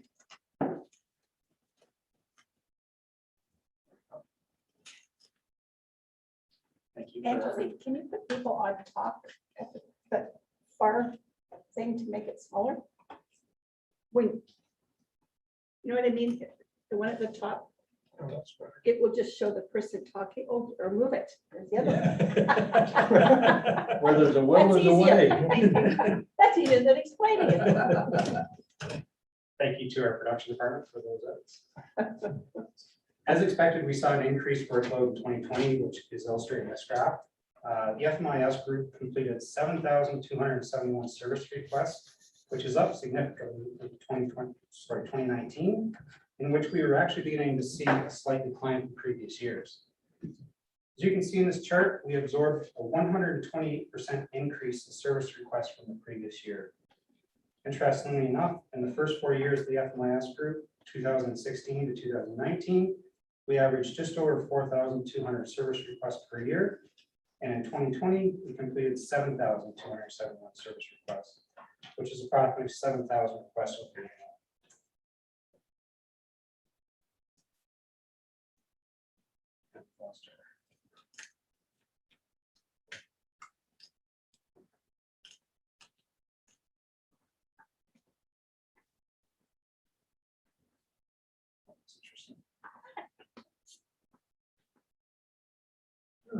Service has problems in the system. Do we have an IT technician? Another service call. It just shows how human he is. Building confidence in the IT. It never looks good. 7272. 3 minutes is up there. Yeah. Appreciate it.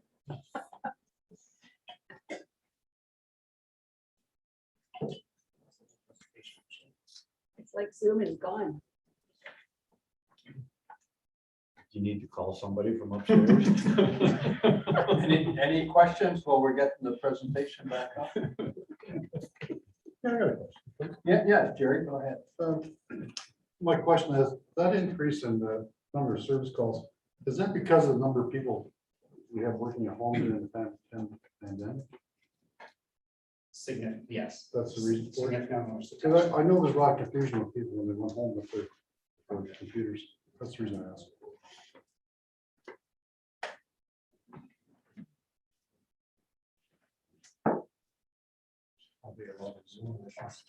I think so. Poor internet. Yeah. Mhm. Yes, so to speak directly to your question, yes, there's a lot of support putting people home to work, both with audio. There's a number of townships that went with VoIP phones and things like that, as well as having them set up properly at home as far as computers. I personally have problems. I had to call to get help still at home. So did I. And I still do. Is that the finance manager helping the IT manager? And the IT manager goes over and tells us when it is. Hold on, Ron. Take a picture. The minutes so reflect.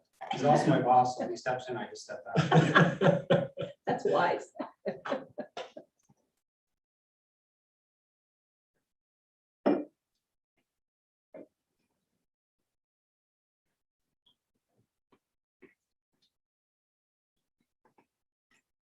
Thank you for that presentation.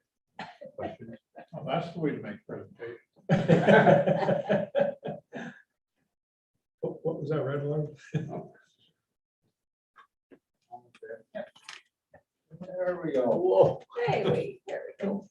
Now is the question, are we sharing on Zoom? Are we sharing on Zoom properly? Nobody's come through the door.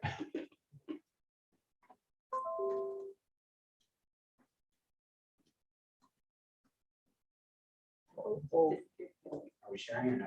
She's coming. Here comes somebody else. Is it sharing or no? It's sharing. Well, I mean, my allowed to share that? We're not seeing.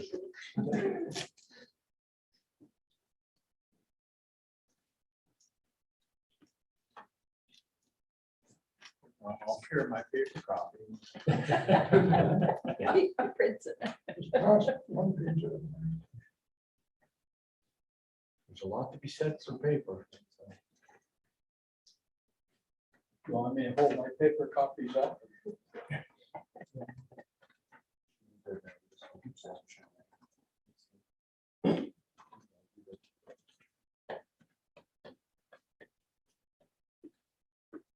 So thank you for that brief. So here you can actually see the same chart with the additional projection to year end of 2021. And we can see that we're trending back down to some traditional numbers. The But we're next still slide, slightly- I think. Oh, sorry. See, this is still- I think the clicker's dead, but the mouse still works. Oh, that would have been information I should have. So you can see here the same chart with the additional projection to the year end of 2021. And we can see that we're trending back towards traditional values, but we're still slightly higher than any previous year. In this chart, we're looking at the time it took to complete our service request from submission to resolution. The bottom line, you can see that we were able to complete 38% of our requests within 4 hours. The next marker is our tickets that require 4 to 24 hours to complete, representing 46% of our tickets.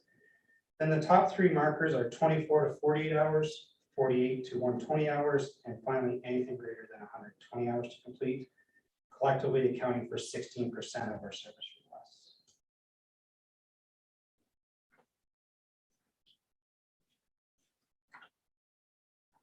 In 2022, the major initiative FMIS will undertake is the Fairmount Home Nurse Call System Replacement, which has been in production in the home since 2004 renovations. The county's portion of the funds to replace the nurse call system will come from the Fairmount Asset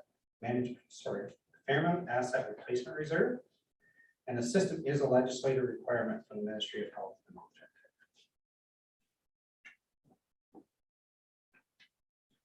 Care. Couple of advisements to bring forward are centered around cybersecurity threats. The work from home movement in 2020 saw a substantial increase in threat attempts, and they do not show any indication of slowing down. As a result, the insurance industry is predicting rate increases and possible coverage reductions. Mitigation strategies include maintaining a multi-layered security approach, as well as increasing end users training, and also to increase the use of multi-factor authentication. Have any questions? And don't ask Any questions? Yes, Councilor. The cybersecurity threats because of people working at home, when they work at home, you set them up with proper security or they rely on their own security? So we do rely on our security, but what happens when we send them home is we lose one layer of our security. So when you're on-prem at the township building, conservation, or here, you're protected at the perimeter by our firewall. So we have an enterprise class firewall that scans all traffic in and out of the building. When you go home to the residential homes, they of course don't have that. So that actually completely takes out one layer of our security. So then we're completely reliant on the local security of that device, antivirus, malware, anti-phishing, and all that sort of thing. That's why it's so important to get the education to the users, because they're a bottom line to that. Should we be setting them up with property security to cut down the risk to the county? As far as, Their own computer system, set them up with county-related approved security. so we don't typically take care of their networks. So we rely on your home internet access to get VPN connection back to us or the townships or the conservation authority. It's completely beyond our grasp to reach into each home network. I guess the risk there is could one of these people that hold you to ransom get in through somebody's computer at home and then break through our firewall and put a virus on our system? So typically, the vulnerability lies in the behavior, right? So a very good example is we had a service request saying that an individual tried to log, a staff member tried to log on to Teams for a meeting. But when he did that, it kept coming up under his daughter's profile. So obviously, that daughter was on the corporate laptop for school going through Teams. So we don't know what the behavior of that child was on that device. So that's the type of thing we got to come back to the education on it and just keep going forward with education for the users. Yes, Gordon. Will the risk come down? I assume employees are going to come back. Not everybody's going to keep working from home, I don't think. That's an assumption. So I would suggest you probably trend that way as well. However, those vulnerabilities still exist when you go to the hotel for conferences, when you go to the, when you're working from home in the evening. They still exist. So we still have to be proactive on that. Can't be one person or 100 people that could set it off. It's not going to be Kelly that gets compromised. It's going to be Betty and County. Although Okay. Kelly could. Any more questions before we move on to the paramedic operation? Well, thanks very much, David. Have a good day.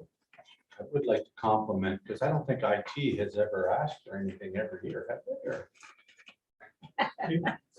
Great job. Great job. Thank you. Thank you. That's far enough. Great job. Say no more. So transparently, Barb just stood up here and took the bullet for us because she's asking for software.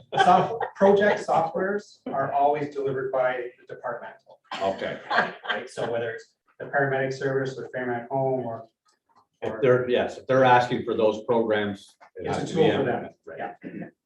Yeah. So thank you.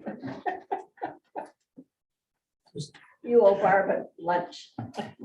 Well, the chief is setting up went on the websites and downloaded the development charges for the counties that are represented in that slide. And if you look at, for example, Prince Edward County Home for the Aged, their fee is $365 for single and semi-detached or home for the aged. Many of them include transportation services. So for example, Prince Edward County is $3,344 for transportation services. That obviously wouldn't be applicable, but you can go through and pick out paramedic services, library services, various different ones that may apply to us. That's not to say ours will look like that, but they're generally a pretty small portion of the total bill. Could we use the Frontenac transportation little bloopy in there? If we plan to expand it, yes. Oh, gross, right. One thing, Kelly, with Prince Edward, it's a single tier government also, right? So you wouldn't have multiple levels. Correct. So Prince Edward County is 60. 6686. Thank you. And most of that is made up of roads and parks. Yeah. Transportation and parks amount to about 5,000 of the 66. So the largest portion of all of those is going to be transportation, roads and bridges, where they have them.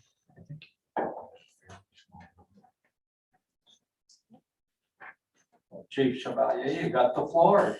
Thank you. Good morning, council, and thank you for the opportunity to present Frontenac's paramedics 2022 to 2026 business plan and project proposals.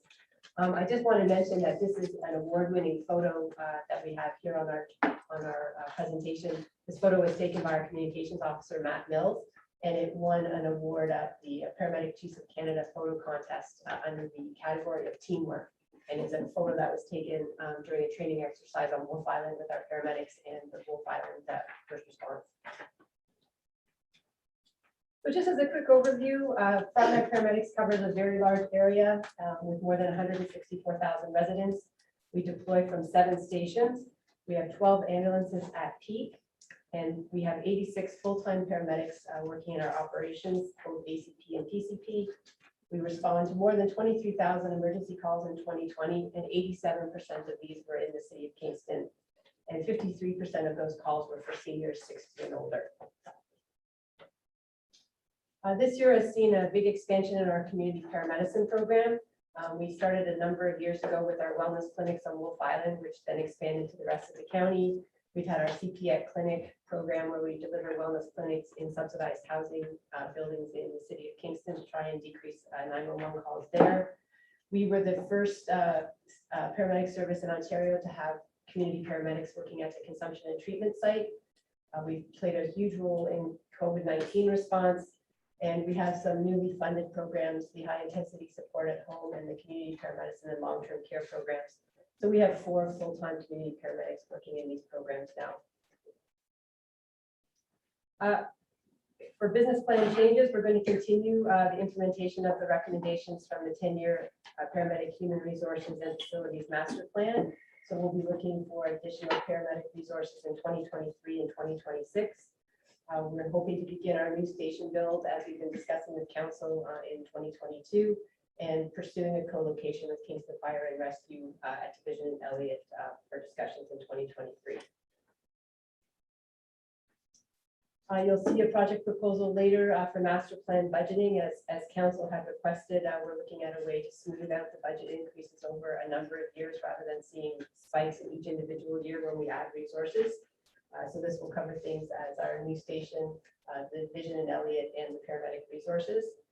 And as I mentioned in one of my presentations earlier this year, we're starting to investigate the idea of a central Pocahontas station, and we're going to do a business plan on that and present that to council in the coming year so that you can be looking forward to decide if that's the direction we want to go, because we'll be needing to make that decision probably by 2025. We were successful in our application to the community paramedicine and long-term care program. So we received $6.5 million over 4 years to administer this program. It's fully funded by the Ministry of Long-Term Care. And the aim is to support people in the community to stabilize them in their illness trajectory and reduce pressure on long-term care in hospitals, as well as 911 calls. So we now have 4 full-time community paramedics, our community paramedicine coordinator, a supervisor of performance standards and community paramedics, and a project assistant, all working to deliver this program. We've had a lot of accomplishments in the past year or so. We saw our community paramedic expansion, as I've explained. Our role in COVID response, we've delivered more than 48,000 COVID swabs through the assessment center and in-home, as well as more than 12,000 immunizations. We participated in GTA COVID transfer. So when the hospital in Toronto was overwhelmed in phase 3, we had paramedics going to Toronto and bringing patients back into our area so that they could receive the care that they needed. And as well, we're happy to report that we've had 0 workplace acquired COVID infections within our organization. During this time, we also onboarded 21 new part-time paramedics. We've had 14 cardiac arrest saves, delivered 4 babies.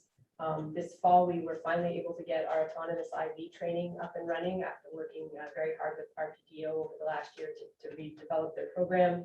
And just recently, we awarded an RFP for a new electronic ACR system, which is going to show significant savings over the next few years.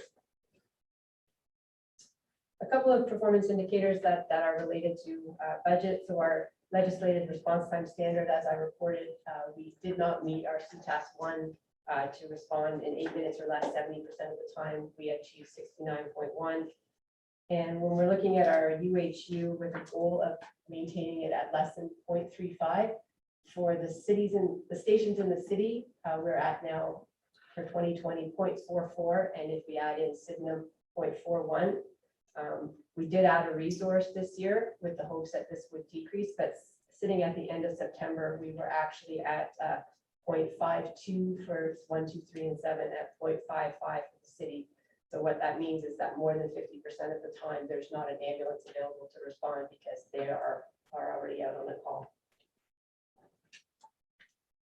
So looking at our risk, obviously the increased call volume is continuing to impact our response times, our UHU, shift overruns and meal premiums, cross-border billing, and paramedic well-being and morale. Our numbers decreased early in COVID, but went back up by phase 3, and now they're back to higher levels than they were pre-pandemic. So we need to implement strategies identified in the ORH study, including increasing the paramedic resources to deal with the increased call volume. And I certainly hope that our community paramedicine programs will help to decrease 911 calls in the future. This COVID-19 pandemic is not over yet. We're currently in phase 4, and we don't know where it will go. Hopefully we're at the tail end, but it's definitely led to staffing challenges, PPE shortages initially, which are largely resolved now. But we don't know what the next pandemic is going to look like and what that's going to mean for paramedic services. In the meantime, we have to look at our recovery strategies, rebuilding our pandemic supplies so that we're ready for the next thing that comes along. And I think COVID-19 in general has highlighted the need for improved infection control practices across the whole industry.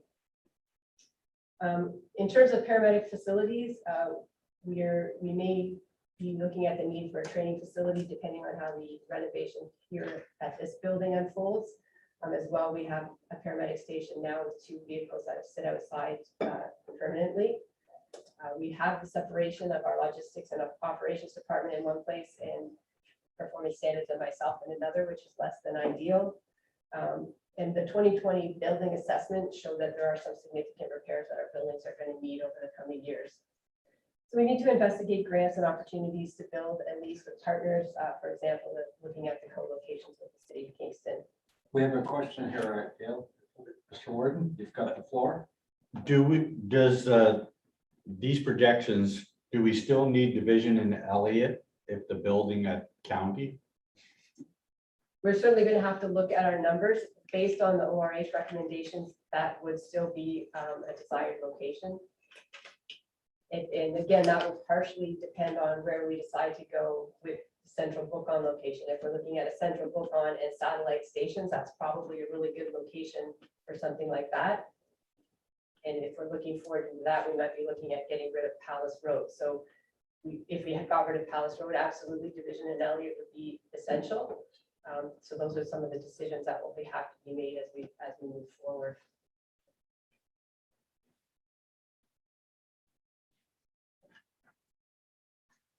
Our community paramedicine funding is currently coming from 3 different streams with 3 different ending dates and mandates. So it looks like community paramedicine is here to stay, but what format that will be in the coming years is not for sure yet. We continue to work with the ONPC and the Ministry of Health and Ontario Health to ensure that there's a stable funding for community paramedicine programs. We have our continuing staffing challenges that have led to downstaffing in both the city and the county over the past year. We plan another big recruitment in the spring with the next graduating class, so hopefully we'll be able to increase our numbers. And with our collective agreement expired and bargaining beginning, we're hoping that we can work with OPSU to improve the language with the availability for part-timers so that we're able to fill shifts. And as I mentioned, our agreement expired and we have bargaining dates scheduled for January. So the initiatives that we'll be looking for in the next 5 years, in 2022, we're hoping that we'll be able to start the station build that we've been discussing with council. In 2023, adding an additional 12-hour paramedic resource that came from the ORH recommendations. We're in 2024 possibly looking at the addition of a station division in Elliott. And in 2026, another increase of paramedic resources.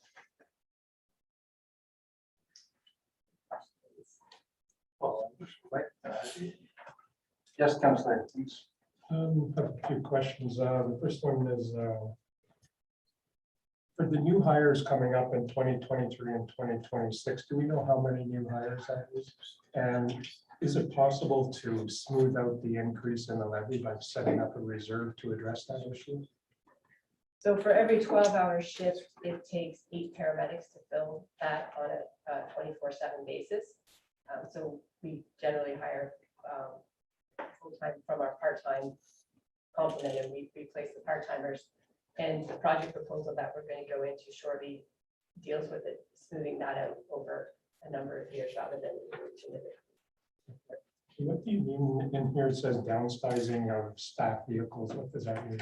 Downstaffing, that means when we're not able to fill the vehicle for a shift, so that vehicle is not actually on the road because we don't have any staff to fill it. So Do we have numbers of how serious that is and has that affected service delivery? I can get those numbers for you. It has definitely impacted service. We've discussed the problems we've had on Wolf Island, and we've also experienced downstaffing at different stations in the county and in this city over the summer months. The last question I have, how's the hospital wait times doing and has that improved at all for our paramedics? Well, Kingston General Hospital has been remarkably good with wait times. We haven't experienced the awkward delays that have been being experienced throughout the province, but I have to say in the last several months, it's actually gotten a lot worse. KGH is having the same problems with everybody else staffing. So in the last couple of months, we've seen more significant delays. We've even had paramedics there up, in excess of 2 hours waiting to offload their patients. Warden Vanderwall first and then Councillor Martin. So I'm sure there's been a study, so you'll have to excuse me for my ignorance if I don't remember it. Are we going to see an actual statistics that say whether division is needed or this is needed or where we could save on facilities? So we have the results from the OR study that were done in 2018. So what at each time that we move forward looking to add a new resource or a new station, we've had ORH rerun the numbers with our current data, looking at the increase in call volumes where the calls occur, and then they can help us make the recommendations whether it's still needed, it's needed in a different place, or not needed yet. Did that 218 study consider that there will be a third crossing or? Yes, it did. It did. Jerry, Councillor Martin. Yeah, my question is, one of your slides, you mentioned an EACR program. Do we have that now? And I don't know what it is. So yes, certainly. So that's the electronic charting that the paramedics do. So every time we see a patient, we have to fill out a medical chart on them. So we have an electronic program that we use now that the contract with them was expiring at the end of this year. So we went out for RFP, and there's a new provider that's moved into that area since we signed our last RFP. And we've been working with them with our community paramedicine charting. So they won the RFP, and they offer a lot of the services at a much cheaper price than the company we're using. So it's a requirement that we provide electronic charting, and we just found a better provider to do that with us. I didn't know about this. Councillor Higgins, and then Councillor McDonald. I think I asked this last year, but I can't remember the answer. With the Queen's homecoming and all the service that is drawing for paramedics and other emergency services, are we recovering any of those costs from the Queen's University? So we had met with Queens before COVID. We had met with Queens when their new dean came in to talk about what the homecoming activities and all of the events over the year mean for us. And at that point, he was going to go back and look at what their contract was with the police and how that worked. And then COVID hit, there wasn't any events. So we certainly are reaching out to him to talk about what it's meant now that the activities have started up again. I know that the police got a significant increase this year due to the amount of coverage that they needed to provide. So it's an ongoing discussion with Queens. We've not received anything at this point. I'd like to see this as more than just a discussion. I think we should just submit a bill. So I would, Oh, sorry, yes. sorry, Councilor McDonald, and then back to you. Thank you, Mr. Chair. Let's go ahead. yeah. Community paramedics. Sorry, Jen, Bill. Bill, just a second, we're not finished. Oh, I'm sorry, I was just gonna add that we do staff, sorry, the homecoming football game, and we do get a recovery for that. Specific to the football game, but nothing in terms of the on the street type stuff. That's a good start. Yes, Councilor McDonald, you have the floor now. Thank you, to Gil. In regard to community paramedicine, give me a quick capsule, how does that work? Is there someone, when the ambulance arrives, someone that's dedicated as that, and to make a decision whether you go or not?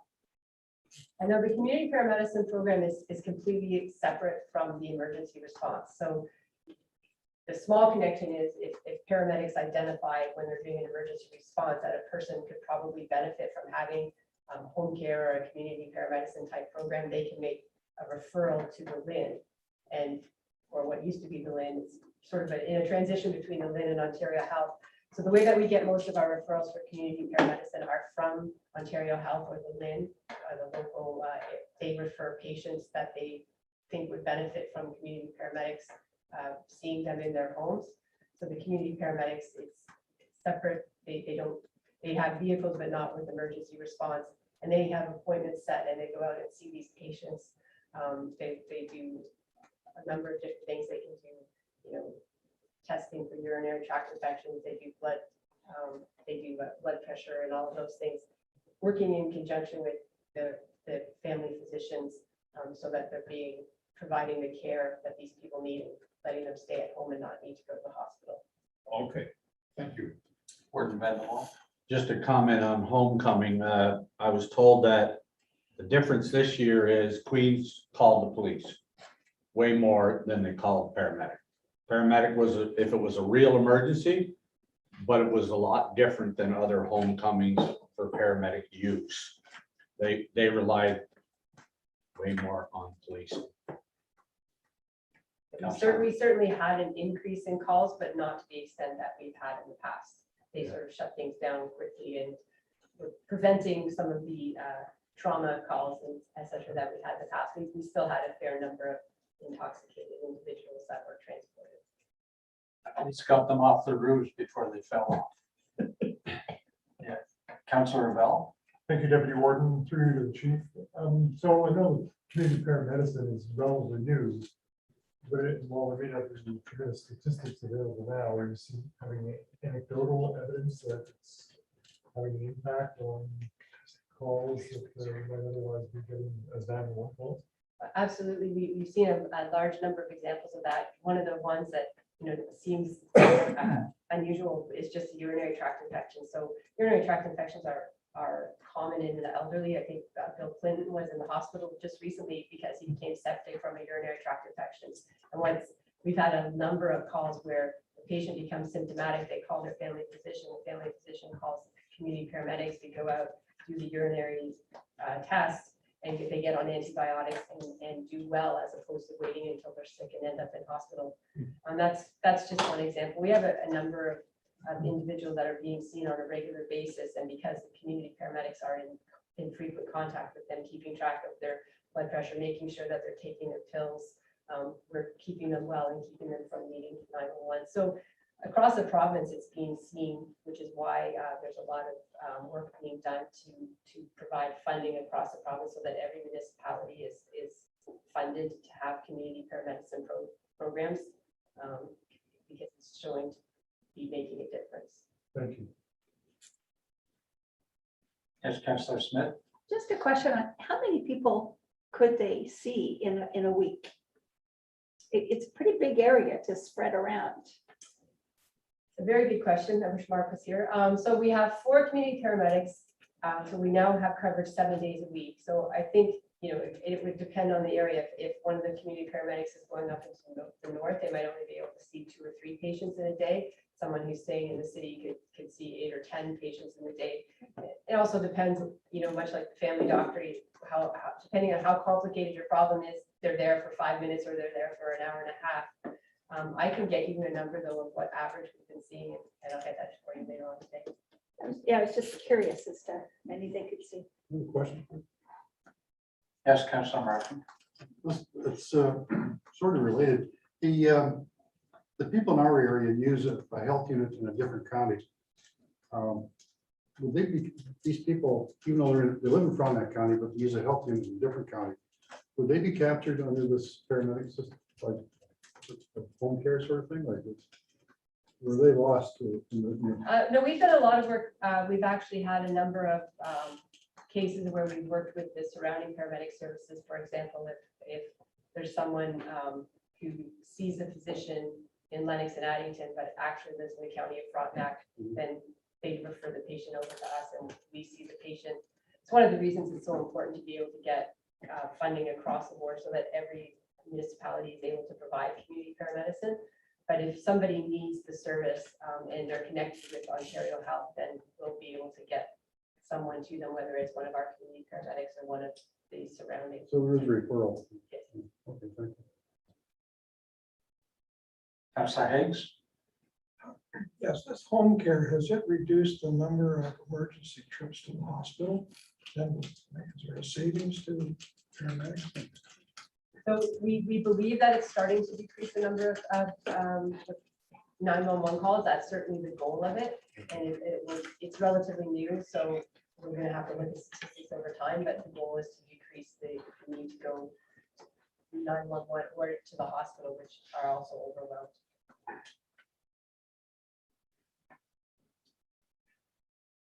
If there's no more questions on this portion, I just want to say that I know it's been an extremely difficult year and a half or so with COVID-19. And I just want to thank you, Gail, and all your staff for the extra work during the pandemic. And you've made a difference in keeping our residents across Frontenac County and the city of Kingston safe.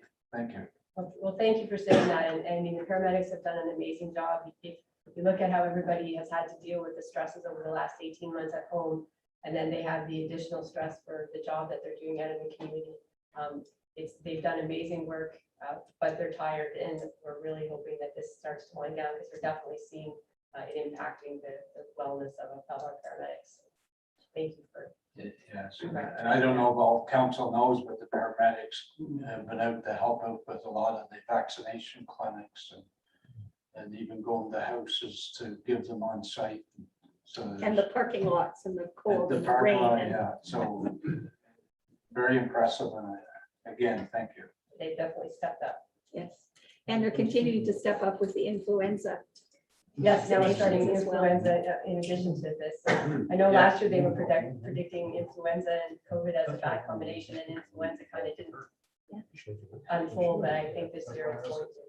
So. We're getting lots of flu vaccine in now, so let's all go and get that shot We have too. one on Saturday. This Oh, do Saturday you? coming, yeah. Oh, you're really getting ahead. Yeah. I have to wait till next Wednesday. Okay, All we right. got some numbers now. So I have a couple of project proposals to present today. The first one is for stretcher oxygen mounts. So we're looking to purchase stretcher mounted docks for our oxygen cylinders. So as you know, paramedics, when they go into a call, they have to bring a lot of equipment in with them. And the equipment keeps changing and getting added to with more interventions that paramedics are allowed to do. So in the past year, we had our uniform and equipment committee work on a big project to look at the bags that we carry in and develop a new system. So they've set up a system that's more ergonomically correct, more backpack type bags that fits all the equipment that we currently need to carry. And as well, the bags that we purchased are much easier to clean. The old bags are sort of a canvas that's soaked in bodily fluid, where these new ones are much easier to wipe down, keeping in mind all the infection control procedures that are in place now. But as part of this, the oxygen tanks were removed from the bag. So the paramedics carry oxygen, which they need to deliver to many of their patients. And we need to have a safe way to carry this oxygen. The oxygen tanks, if you damage the yoke of them, they basically turn into a missile and can be projected like across the room. So we need to have a safe way to carry this equipment. So right now, what we're using is the green bag at the top. So it's heavy, but it does protect the oxygen cylinder. It doesn't, there's no way of actually hanging it on the stretcher that meets the requirements for safety in vehicles. So they have to strap it down. They have to carry an extra bag with this oxygen into the call. So it's extra weight and extra baggage to carry. So what we're proposing is the picture on the bottom is this mounts onto the stretcher and the oxygen tank is secured to it. So in most cases, the paramedics try to get their stretcher as close as they can to the patient. So in many cases, the oxygen can stay on the stretcher. They can administer it with it staying in this location. If they can't, it has a quick release and they're able to remove it from the stretcher and bring it in with them. As well, once they mount it on there, it meets all of the safety standards that have to be adhered to in an ambulance. So if there's a crash or a rollover, the oxygen tank is secured, the yoke of it is protected, and it's a much more easy way to transport the oxygen tanks. So that's what it looks like when it's attached to the stretcher.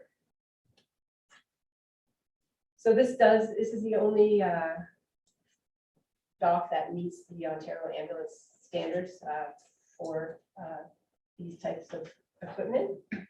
It fits in with helping us deliver high quality patient care, staff wellness, and effective operations.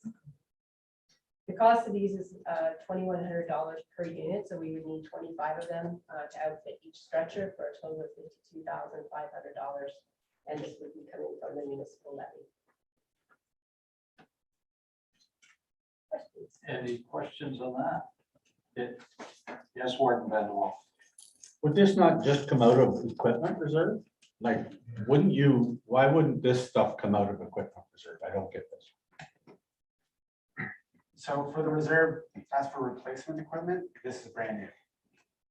So Well, I'm not saying it's different than municipalities, but we have equipment reserved for everything, new, fixed, you name it. And I don't know why this has to come to a budget when if that was a reserve that's done forward, we shouldn't, I don't know, I don't get it. Can we rename the reserve? So the reserve contributions we put in every year are calculated based on replacing what we have right now. So whenever we add something in, we put it on the levy, and then afterwards we can then add in the calculation and adjust when we go forward. But the policy's always been new equipment, it has to go on levy first to fund it, and then after that we can reserve for it. True, but if you're adding 50, whatever it was, how many of these? I assume you don't have to plan much about changing them, any of them next year. So I just don't know why this isn't standard. I don't get it. I agree with Ron. That doesn't have to be. Is it written policy? It has to be new replacement? Yeah, that's in the policy. And also, so the 52 is the total cost, the county portion of that's about 10,000. Still. I think that's why reserves are formed, and just like Ron mentioned, that's what we can have reserves for, so we don't get impacted on the levy. I'd like to see this, it's something we can ask staff to come back with. Is that going to be a motion when we get to that part of the meeting? Yeah, the motion would be to change the policy. So there are two items here. So development charges pay for those kinds of things too. This is a reserve, and the way public sector accounting board requires us to report is on the amortization cost of existing equipment, not proposed or new equipment. So it would set up three things: a reserve based upon the PSAB requirements, which is what we're doing now; development charges, which would be service enhancements based upon growth; and then a third reserve for items not anticipated or service enhancements, which is essentially what a project proposal is. If that makes sense. It does make, it does make sense. I'd like to see a kind of out of the current reserves that we have. We have time to change the policy, I think, if that's what's required. It's either lose it or take it from reserves or some other options. I'd like people to have those options available. Because I sure don't think you can wait for the development charge. No. No, we don't want Gail to wait till that long, Is there another fund we can use? 5 or whatever. We could use another fund and we can revisit that and bring back suggestions tomorrow. The difficulty with the third option is I don't know year from year, what changes are going to be in legislation, what new kinds of equipment like power stretchers that we introduced in 2015 didn't exist in 2013. And we couldn't have predicted that. So how do you, it would, for lack of a better word, it'd be like throwing the dart at the dartboard and picking a number. Yes, Councilor Lavelle. Thank you, Deputy Warden. So if we're taking more money out of reserves, we still have to top it up with levy. What it does, I think, is it perhaps removes some of the spikes and valleys that might happen if there's something new we have to purchase. We could still have a reserve for new equipment, but it still comes out of levy. I realize that. It's not some magic thing that we don't have to use it for levy for new things. There's no money tree for reserves. Yes, Councilor Higgs and then Warden Bennett. Yeah, I know you'd like to switch everything immediately, but is there any chance you could phase it in? Like the old equipment, doesn't it get out of service So the new bag system has already been implemented. And right now they're just carrying the oxygen in that separate green bag. And what they'd like to move to is the stretcher oxygen now. The problem with trying to phase something like a new bag system is the confusion to paramedics. When they go to do a call, they need to know what bag contains which equipment, where it is, and be able to get to it quickly. They're working in an emergency situation. So if they had 2 different kinds of bags out there, it would lead to potential patient medication errors or patient care errors because they weren't able to do it quickly. So we had to implement the whole bag system at once. Currently, they're just carrying the oxygen in that green sleeve. That's proving to be problematic, and they would like to move to the oxygen mount. So it's all or nothing. I think Warden Bendewell, I think was first thing, Councilor McDonald. Well, I think you could look at an historic equipment replacement and get some sort of a value. Like, no different than when we were talking about paramedics for the city bill. I know at our municipality, we love no surprises. And that's why we have those reserves, and that's why we can fund when there is a surprise.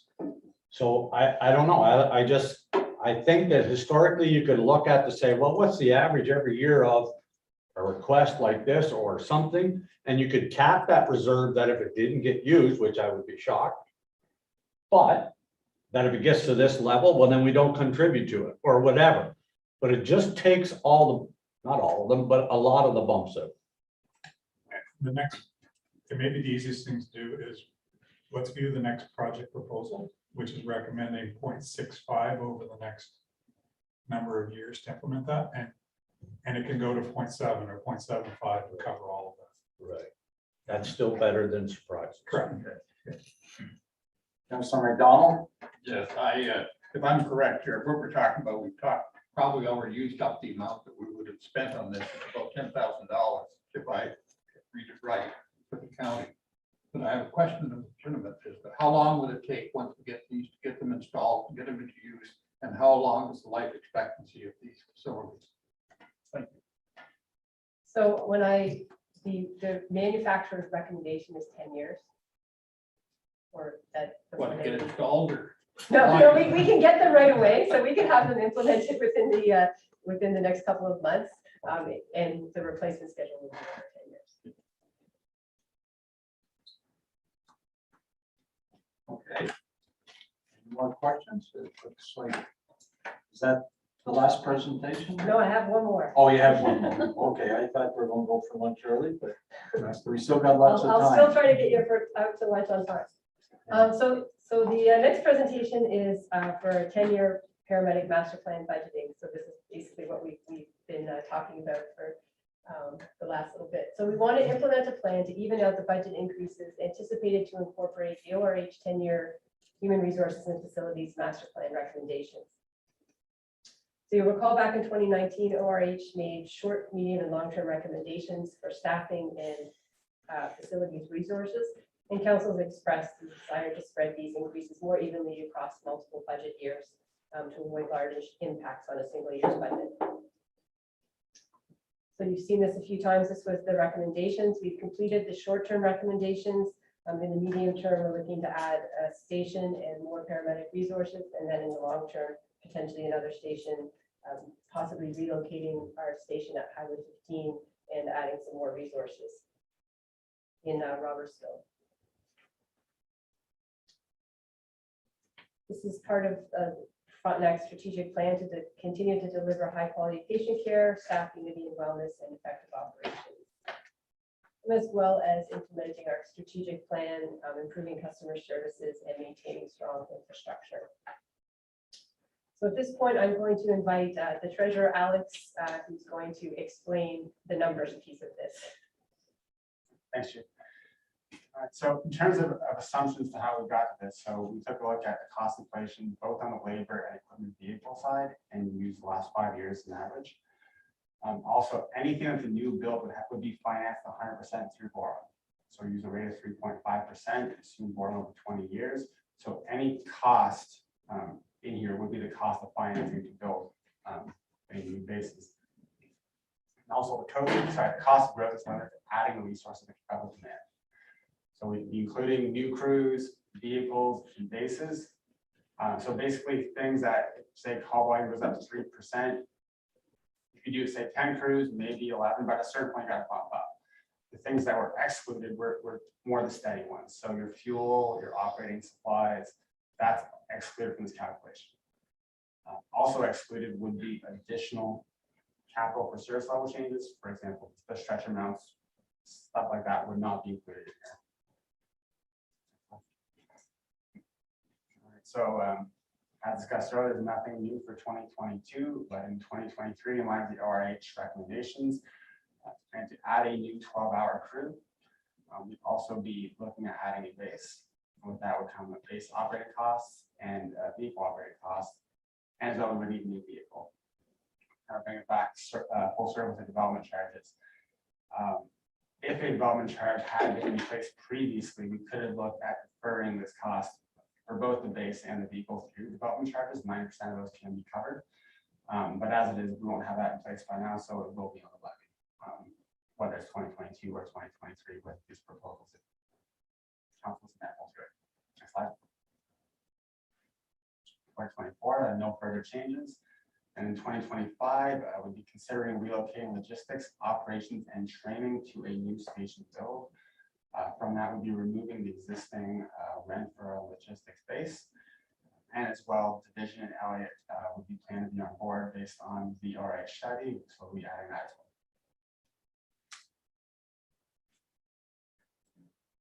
well. Yes, Warden Benoit.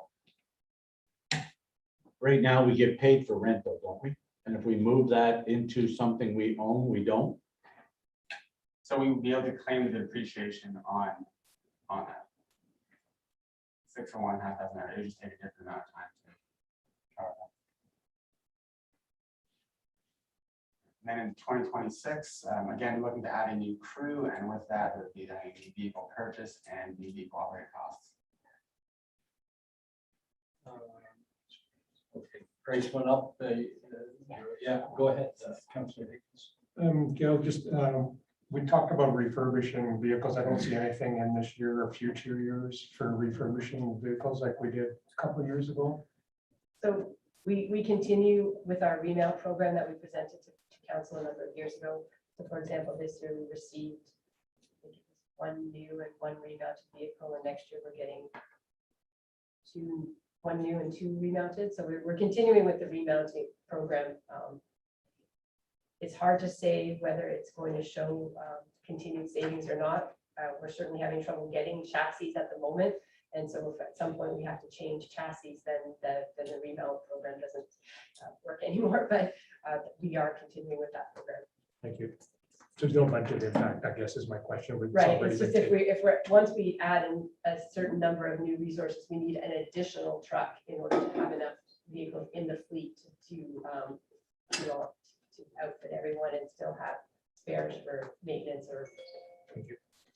Also, a few years ago, we looked at the smaller size vehicles, more economical to operate, and I think we couldn't get them wide enough to make it comfortable, so we dropped that idea, but are we going to bring that back again and look at it? Certainly, I was in Peterborough at their headquarters a few weeks ago and was taking a look at the new vehicle that they have there, and it's a smaller vehicle, and they're having quite a bit of success with that, so we're taking a look at that. But again, if we move something like that, then the remount program goes off the table because you can't remount current boxes onto this new type of chassis. Yes, Just a comment, as a municipality, we have taken, I don't know how many we added, but we've added actually medical 3/4 ton trucks and have taken large equipment out of our system for cost savings and reduce the replacement value on the larger equipment. I think we added, I'm gonna say 4 at least, just for medical calls, if that's just straight medical calls. For the fire department. Yeah. Yeah. Great. So the recommendation that council endorses is adding a 0.65% dedicated levy to the stabilization reserve to offset the cost of growth in paramedic services. Again, the intent is not necessarily to get this dead on our estimate, it's to smooth things out, which I think has been the request of council for a while. Next slide, please. So just looking at the 5-year roll up, so 2022, we're only going to, our plan is to implement the levy. There's no cost, so $71,480 would go into the reserve. 2023 would roll around, that's a bigger year. The county's share of implementing the changes proposed would be $277,887. So with the 0.65% growth in the levy, we would then be able to cover off around 219,000 of that. So there'd be a $57,000 deficit. With council's direction, we could either put that on the levy in 23, or we could potentially borrow in 2024, which is again a year of no changes, to then repay it then. And you see over the course of 5 years, we end up being pretty close to zero based on this. Councilor Higgins. What was I gonna ask? Oh, yeah, we just talked about possibly increasing from 0.65 to 0.7 to cover future equipment and stuff. I see we're in the negatives in 2023. Would it make sense to increase the levy by, as CIO pointed out, by another 0.5 to make it 0.7? Would that get rid of that negative number? And improve the reserves? Ideally, 3-year phase will make things a lot easier. Probably to phase that in for over 2 years, you're looking to be close to 4% to get there. Close to 4% to get there without having any year-over-year deficit. So 2022, 1%, 2023, 1%. And the cost of borrowing is what, did you say 3.25? So it's kind of the same? On the new build, 3.5 is what we're estimating. So pretty close to the same. Councilor Bell, and then Thank you, Deputy Wardens. But so this dedicated levy is on top of our current capital levy. This is a separate levy that we're proposing for paramedics. That's correct. Thank you. It's covered for the hiring and everything that we're planning on doing over the years, right? Yeah. That was exactly my question. One's 0.65 and the other one's 0.65. So there you're already at 1.3 and you're saying you should bump that up a little bit. You might as well say it's going to be 1.5. Yeah, I'm just trying to ignore what I said because I got kind of confused on the capital and stabilization. That'd be the first time I ignored what you said. okay. Any more? Oh, there we are. Any more questions? You kept us ahead of time. Yes, Councillor McDonald. Just a question of interest, given the projected cost of a barrel of oil supposedly going to $100 a barrel. Have we forecasted any huge increase in the cost of fuel to run that? Yes, we have. So that's in there somewhere. That's in the budget, yeah. Smith? Just a comment, the numbers look huge as we go forward. But when you look at the building in the city of Kingston and the number of apartments that are going up and the influx of people in our small communities, we've got to grow this service to service what's on the ground. And that ground is swelling.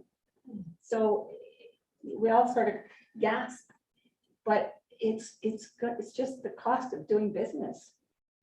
It's huge, huge cost. I don't like it, but it's a reality. Back to the problems. Yeah. Good point. Anything else before we break for lunch? I guess not, because, Let's see. thank you very much, Gail, very good presentation. Fran doesn't like it, but she's Lunch selling is it. here. And I guess we're back at 12:30. I didn't know it's already- I haven't by a long shot. 12:30? Right, Fran? What's that? I haven't by a long shot. No, you're such a youngin. Have we closed the public? I'll close it He's now. going to thinking that. Somebody might say something. I have to keep a motion. I just wanted to see. There's something has it. It's a brand new. Yeah. And the car, Probably. and it came from India for 10,000. You should have picked up a few more. Well, no, I mean, they just delivered it from India over. to, Yeah. Would you just take a bunch of time? Yeah. I made it. Yeah, you're. Never enough money.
I think he'd rather not leave here at 3 o'clock. Just pass the budget this afternoon. You should cancel them.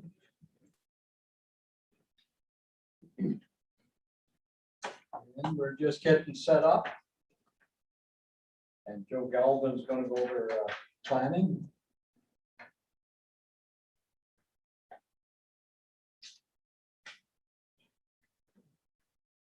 I like the campfire you got here, Joe. Yeah.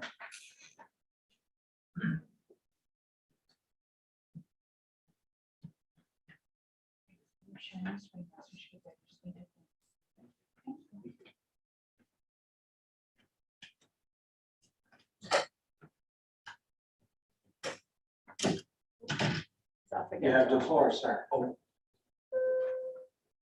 Thank you, Deputy Warden. I wasn't sure, so. Deputy Warden, members of council, thank you very much. We're pleased to talk to you for the next 45 minutes to an hour about our business plan. Yeah, we're not, yes. With regard to our planning and economic development department, and I've got Sonia Bolton here as well as Richard Allen to go through this first overview with you. Be happy to answer any questions. Then we want to talk to you about 2 project proposals that we're recommending you consider as part of the budget. So again, thank you. So quickly, just going over our department objectives again. Kelly put this department together 6 years ago to make sure that planning and economic development were working synced together, aligned about where we're going, making sure that we're working collaboratively. That doesn't always happen in other counties and townships where economic development's going one direction and planning is too black and white and saying no in the other direction. That's not what we do. We work together, and I think it's a strategic advantage. Strategic regional planning policy. When we have time to do that work, that is really important because that's the progressive work we've been doing over the last 5 or 6 years, and it helps separate Frontenac from the rest of Eastern Ontario. Because some of the work that you've endorsed that we've done is going to make a difference or has already made a difference in Frontenac. Manage workload capacity. That has been a challenge for the last 3 to 4 years. We'll talk a little bit more about that. But again, thank you last year for approving an additional planner. It has made a big difference in our department. And then continue to provide sound planning opinions to the county and to township councils. That is our professional commitment to you. On the planning side, we have a team of 4 professional planners, and we give you our best advice for you to make local planning decisions.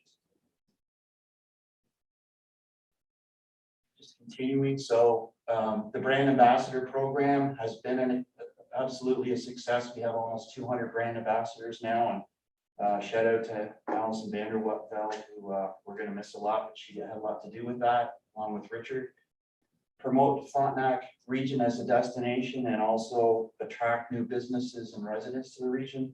That's something we're doing continuously, working with both the townships and Frontenac Business Services and working with other organizations to do that. Implementing the economic development charter. So that was approved in 2015. It needs to be revisited, and I expect you in the next year or the new council in 2023 will be doing that. And develop the KMP trail. So we're at Clarendon Station in 2020, and you've given us the direction to finish the trail in the next year or so.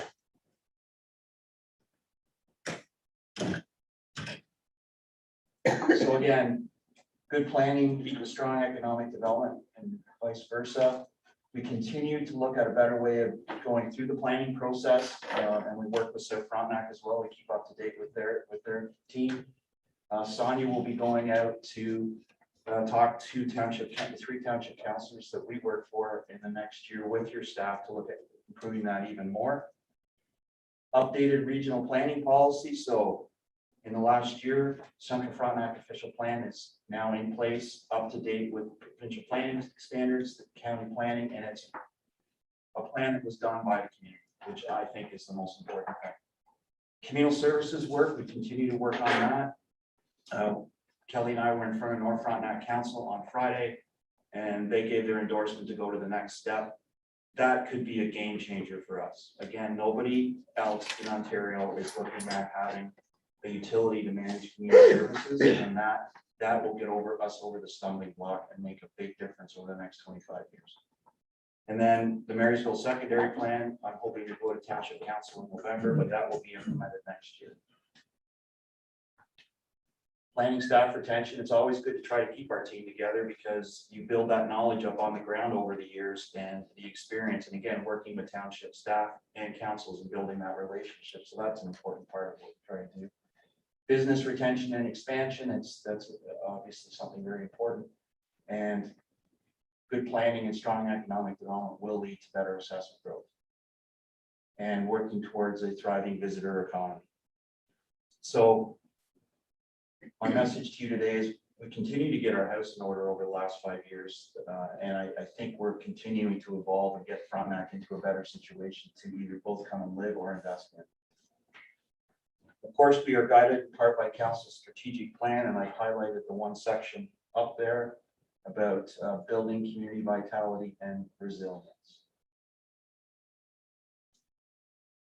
So I'm going to turn this over to Sonia now, but essentially we're doing our best to continue to be successful in our work in both planning and economic development, and also right now trail building and management, and hoping that will change in the next year or two. So I'll turn it over to Sonia now.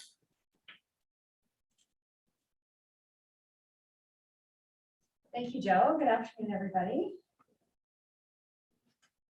So in terms of the planning services group here in our department and our priorities, of course, we are here to champion regional planning projects and priorities, but also to work with the townships to deliver good planning and growth opportunities, and to foster economic prosperity by working with our colleagues on the economic development side of the department as well. And also to develop and support a planning approval system that is consistent and proactive and easy for people to access across the region. I'll speak a little bit more about that in a few minutes as well. Joe already touched on some of our achievements so far to date, but the communal services system and the business plan that was approved by County Council just in September, and that we're going out to each of the townships to have that discussion currently. The Marysville secondary plan, of course, is nearing completion, and Central Frontenac's official plan was approved in September with no appeals. So we're very excited about that. And then with Charlotte Lake, so we have a project underway there for the former school site, looking at the feasibility of redeveloping that, mostly for seniors housing, but potentially some other community uses as well.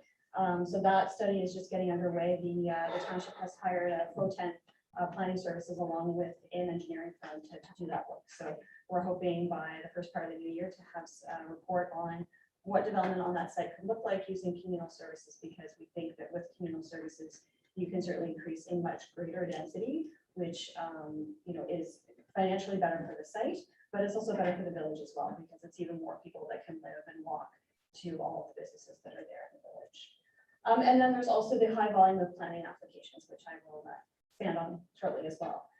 So with the work that we've been doing, we've been working a lot with the townships. We have had continued to have some missed opportunities. So as I said, we have a high demand for planning applications as well as planning inquiries, which has continued to impact our ability to do policy work. The Natural Heritage Strategy, the update to that has been delayed. And we've also been delaying some amendments to the county official plan. So there are some updates that need to be made for private roads, communal services, the 2020 provincial policy statement, and then some overdue updates on some community improvement plans as well. So this graph here shows the number of township planning hours from 2016 to 2020. So it was just shy of 1,900 hours last year. This is a 68% increase over the 5-year period in terms of those hours for the township. So in 2020, 92% of staff time was spent working on projects for the townships, mainly planning applications, but some policy work, with only 8% on the regional county work that we want to be doing. And what's interesting to note here is that the hours in 2020 don't include any travel time for 10 months of this year, because of the pandemic started in March. It's very likely it doesn't include many travel hours at all, because with January and February, there probably would have been reduced travel. I think when we spoke to the Planning Advisory Committee this fall, we talked about next year maybe providing you with a breakout of hours of travel versus other hours, and we can certainly do that. I think one of the things we have learned through the pandemic is that we can do quite a bit of work virtually in terms of meeting with township staff and with committees. We always like to be out there in person as much as we can.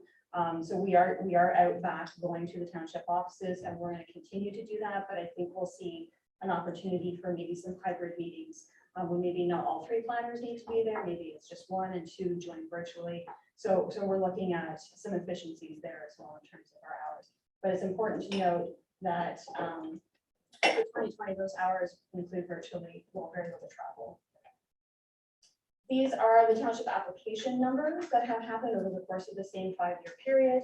In 2020, there was a high of 104 applications total across the 3 townships that we do the day-to-day services for, so North, Central, and the Islands. I can tell you that as of last Monday, we've processed 136 applications this year already, so we're at 130% of last year's volume, and we're only 3/4 of the way through the year. So there has certainly continued to be a large increase in applications, particularly for consents, but also for minor variants as well, and occasionally a few zoning bylaw amendments and a couple of site plan control applications. But I don't see that trend slowing down at all. We already have some very busy agendas planned for November and December as well. So I think we may see a bit of a lull, hopefully, in the winter, since we won't be able to have septic inspections done and necessarily site visits. But there's no reason to think that it's going to slow down next year at all. So in addition to the work that we do on the policy side, as well as the planning applications, I'm not going to go through all of these, but this is just to give you an idea of the other department functions that we do in terms of planning. So obviously we get inquiries every day for people that want to buy property, develop property. We work with our township partners on issues of non-compliance. So we get people who build without permits, build where they shouldn't. We deal with infrastructure issues such as the crossing of the K&P Trail. And then other duties as assigned, of course, we're always keeping our eye on what our friends in the province are doing in terms of their regulations and changes. Department administration such as budget, HR. Our team is in the midst of hiring a new community development officer for our economic development side of the team. And then, of course, in increasing the greater involvement at community meetings and the public meetings as well. Just a little bit further, in terms of the planning inquiries that we get, we've certainly seen over the last couple of years an increase in the commercial uses. Breweries and distilleries seem to be extremely popular in terms of those that want to develop. And of course, we help walk them through some of the challenges associated with groundwater and septic and whatnot. But food trucks, anything to do with tourism, so whether it be campgrounds, trailer parks, developments that have sleeping cabins, lots of pre-application requests and meetings. So very often we work with our township partners to meet with people in advance of them actually submitting an application to discuss what is required and potentially if we see any problems or issues that they might have to navigate. It is somewhat time consuming, but it also ends up resulting in better applications coming in. So it is a worthwhile process, but it is something that adds to the volume of work that staff do both at our level here at the county, but with our township partners that we work with as well. Then there's also issues of zoning compliance. So we get lots of people on the real estate market has been very, very active. So people who are looking up buying property and wanting to know what they can do with it. In fact, the smart ones do actually call us before they buy it. When they buy it and ask the questions later, sometimes that gets a little bit more difficult. But in terms of the township planning work, as I said, it continues to increase, and I don't see that changing. We're going to continue to get more files. We're going to continue to get more complex files, and we are seeing an interest in commercial development. Official plan reviews. So Central has just finished theirs. So Frontenac is in the middle of doing theirs now, for which the county is the approval authority. And we are expecting to start up one for the Frontenac Islands later in 2022. Again, Joe had touched on some of the major projects. So Marysville is going to be wrapping up. There will be a zoning bylaw review for Central now that they've done their official plan. And then the communal services feasibility study for the school site in Shepherd Lake. At the county level, again, communal services is ongoing. The natural heritage study is one of the project presentations that you will hear in a little bit. We also want to start putting our minds towards doing a community planning permit system. And I know that this is something that I think has been brought up before, but it allows us to combine zoning, minor variance, and site plan control into one application process. And it also allows us to roll in things that would normally be dealt with by, say, a tree bylaw or site alteration bylaw. So doing a community planning permit system, particularly for waterfront development, would be particularly useful. It would be, I won't lie, it will be a lot of work to set it up, but it will pay dividends down the road in terms of staff workload, both for ourselves here at the county and township staff. We'll be looking over the next year or two, doing an update to the county's official plan. And then subdivision activity, we currently have a number of active subdivision applications, particularly for South Frontenac.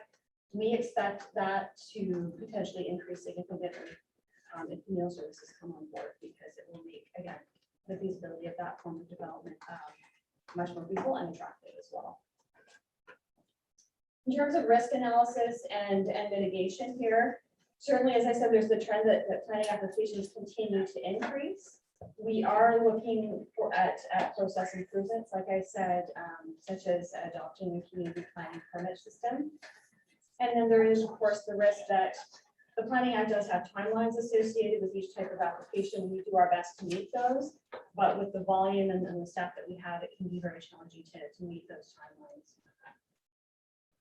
And then also delays to strategic initiatives. So again, major policy reviews have been delayed. There was less than 10% of staff time in 2020 spent on county policy work.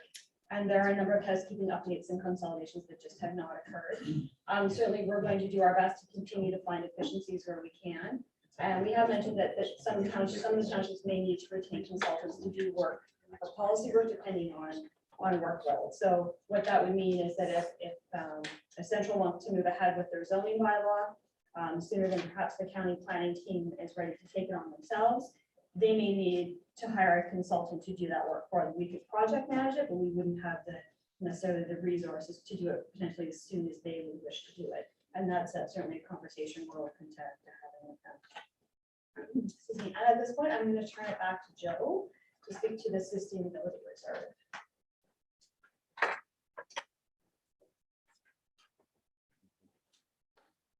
Joel, if you go to that screen, can you do the Apple thing and expand it a little bit? No, I had to get Kelly to do this for me. I'm sorry. I don't. You did expand it, it's right here. Yeah. So I did give you another hand that is slightly different. Oops, sorry. Question? Yes, go ahead. Yeah. Councilor McDonald. Thank you. Community planning permit system. Can somebody give me the capsule description of what that is? Less committee of adjustment time. Absolutely. So a community planning permit system used to be called development permit system, but it was put in place by the province. It can be done, like I said, you can take rezoning, minor variance, and site plan control and put it all into one process. What you need to do is you need to create a specific bylaw that stands alone separately from your zoning bylaw. There is quite a bit of work that goes into making up the development permit system bylaw. That bylaw itself is appealable, but once it's in place, the individual applications that are made are not appealable. And you can also delegate a lot of the decision-making authority to staff. There's usually a threshold in the bylaw. So these types of applications of this size can be dealt with by staff through the permit system, and the larger ones would still come back to council or committee. But it can significantly decrease the number of applications. I've seen action. We'll be back. We'll talk more. We'll be coming out to each of the individual townships at some point to give you a better, more thorough overview of the process. Yeah. Thank you, Sonia. Deputy Warden, just two more things on that. First of all, you may recall that when we did the joint service review last year, one of the recommendations, it was the #1 recommendation on planning efficiency was to implement the community planning permit system. And I can advise Councilors Vanderwall and Rebel, we have had meetings with your planning staff and they also see the value in it. So if there's going to be, we're going to move forward, it will be a joint submission from all 4 townships in the county. I think that's the best way to go forward. The other thing I want to say to you about the community planning permit system, it's really good for waterfront planning. In fact, in Muskoka, the Lake Township of Lake of Bays and the town of Huntsville are doing a community planning permit system right now. As Sonia has described, it takes all the planning tools, puts them into one, but it also allows us to do things with that system that is complicated to do right now. We sometimes, with your experience on committee of adjustment, sometimes we say the owner has to enter into a development agreement, so they have to plant some trees, for example. The permit system can say you must plant the trees. Like there's no legal contract involved. The permit is not issued until they're agreed to do those things. So there's a lot of valuable things that can be done for good waterfront planning, and that's the other benefit for Frontenac. Yes, Gordon? I guess there's one or two things though that has to help with that. One of that is you have to have a official plan in place, right? Because then that cleans up. I mean, obviously that's what we're working to, but once all of us have that, that cleans up a lot of the gray area also, right? Correct. And we're doing some of that now though, aren't we, Joe? And so if it's a straightforward consent, You are. staff has the ability just to approve them, right? Through you, Deputy Warden. Yes, there is. Your council has delegated some approval authority to the Director of Development Services to do that. And again, Sonia will be out talking to Frontenac Island, Central and North, working with their staff and making presentations to your councils next year to look at some of those things as well. But as Sonia said, it will require an amendment to your official plan, and it will require a detailed bylaw to implement it, which will take some time. But after that's in place, it's going to make it a lot more efficient and better planning, quite frankly. Can I ask one more thing? Yes, But you still can't do minor variances through that, can you? It's a substitute for minor variances. Okay. It's a substitute. Okay. But to Councillor Smith's point, it will probably reduce your time in committee of adjustment, but and also one more thing, sorry, it doesn't have to cover your entire municipality, and it probably shouldn't. It can focus on the lakefront areas, maybe not other parts, or it can focus on the lakefront areas in your villages where you've got smaller lots and you want to make sure things that happen, changes that happen in the village, you want to have better control over that, but you don't have to cover the entire jurisdiction. So the committee will probably still be dealing with consents throughout your township and minor variances on rural lots, probably. But you're few and far between on the roll lots because they're bigger. Yeah, exactly. So I'm going to turn this over to Richard in a moment, but I just wanted to go through the sustainability reserve. So you have a new sheet that I handed out to you that really just looks at moving forward from 2021 to 2025. There's no changes to what was in the council package in terms of the numbers. But the other point I want to make to you, you had a presentation earlier this morning from Mr. Pender on the development charge study for the county, and that included potentially using some of that revenue for growth-related studies. If that's the case, then things like the cost of doing population projections, which we've spent $90,000 almost, because we've done 2 iterations of them, that would be covered by the DC revenue. The communal services study, which was a regional study, would probably be covered. We'd have to get confirmation on that. The regional official plan, the county official plan, those costs would be covered through development charges. The proposed natural heritage study is another regional study that would probably be covered by those things. So I just want to make that point as well.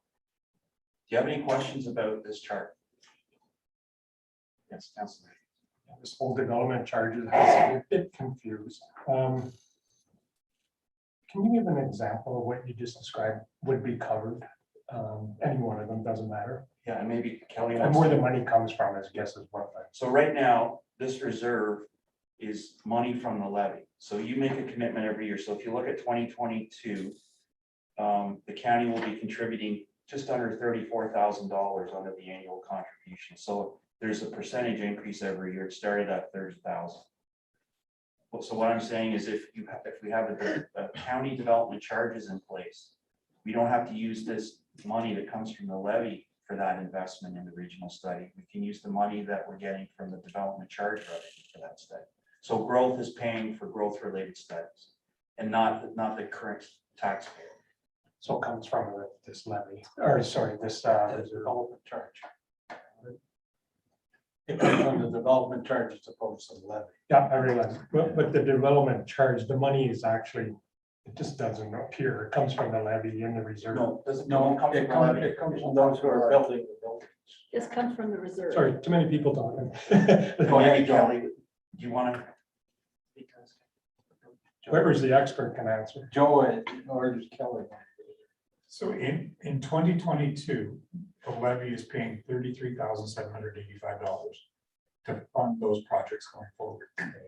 If we approve development charges, when building permits are issued, the developer, the builder, the homeowner will pay an amount. And anything on this list that is growth related, population projections, for example, is a really good example, could be funded from development charges, which would reduce the levy. So nothing comes out of the levy for development charge. No. All right, You're correct. thank you. If there's no, Yes, what?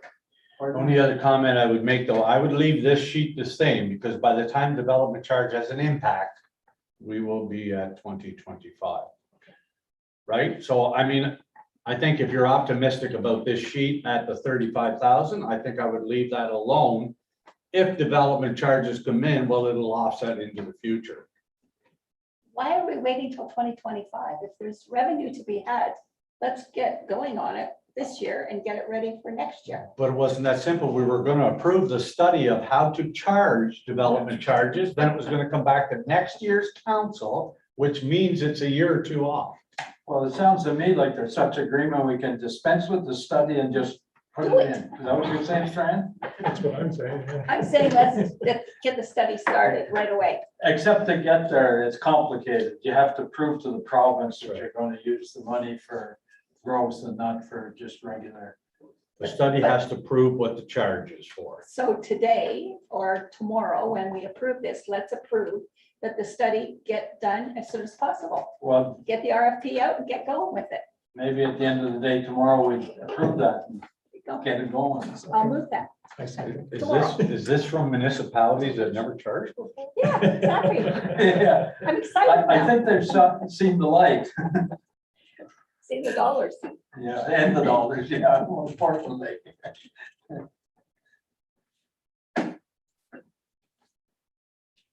Thank you, Council. I'm going to continue the presentation on behalf of my colleagues in terms of the economic development side of our department. We've had a pretty busy year and pretty busy couple of years, as all municipalities have in the wake of COVID-19. Just to review our COVID response, we approved a COVID response plan in May of 2020. Which guided our business plan in 2021. And we focused on providing support to businesses through communications, shop local promotions, making tourism a priority and strengthening that. We're doing that through the development of our destination plan and establishing conditions for investment and growth. And we started the process of that by looking at our economic development services through a service delivery review last year. And we are working on implementing some of those pieces, and we have a project proposal that continues that theme. We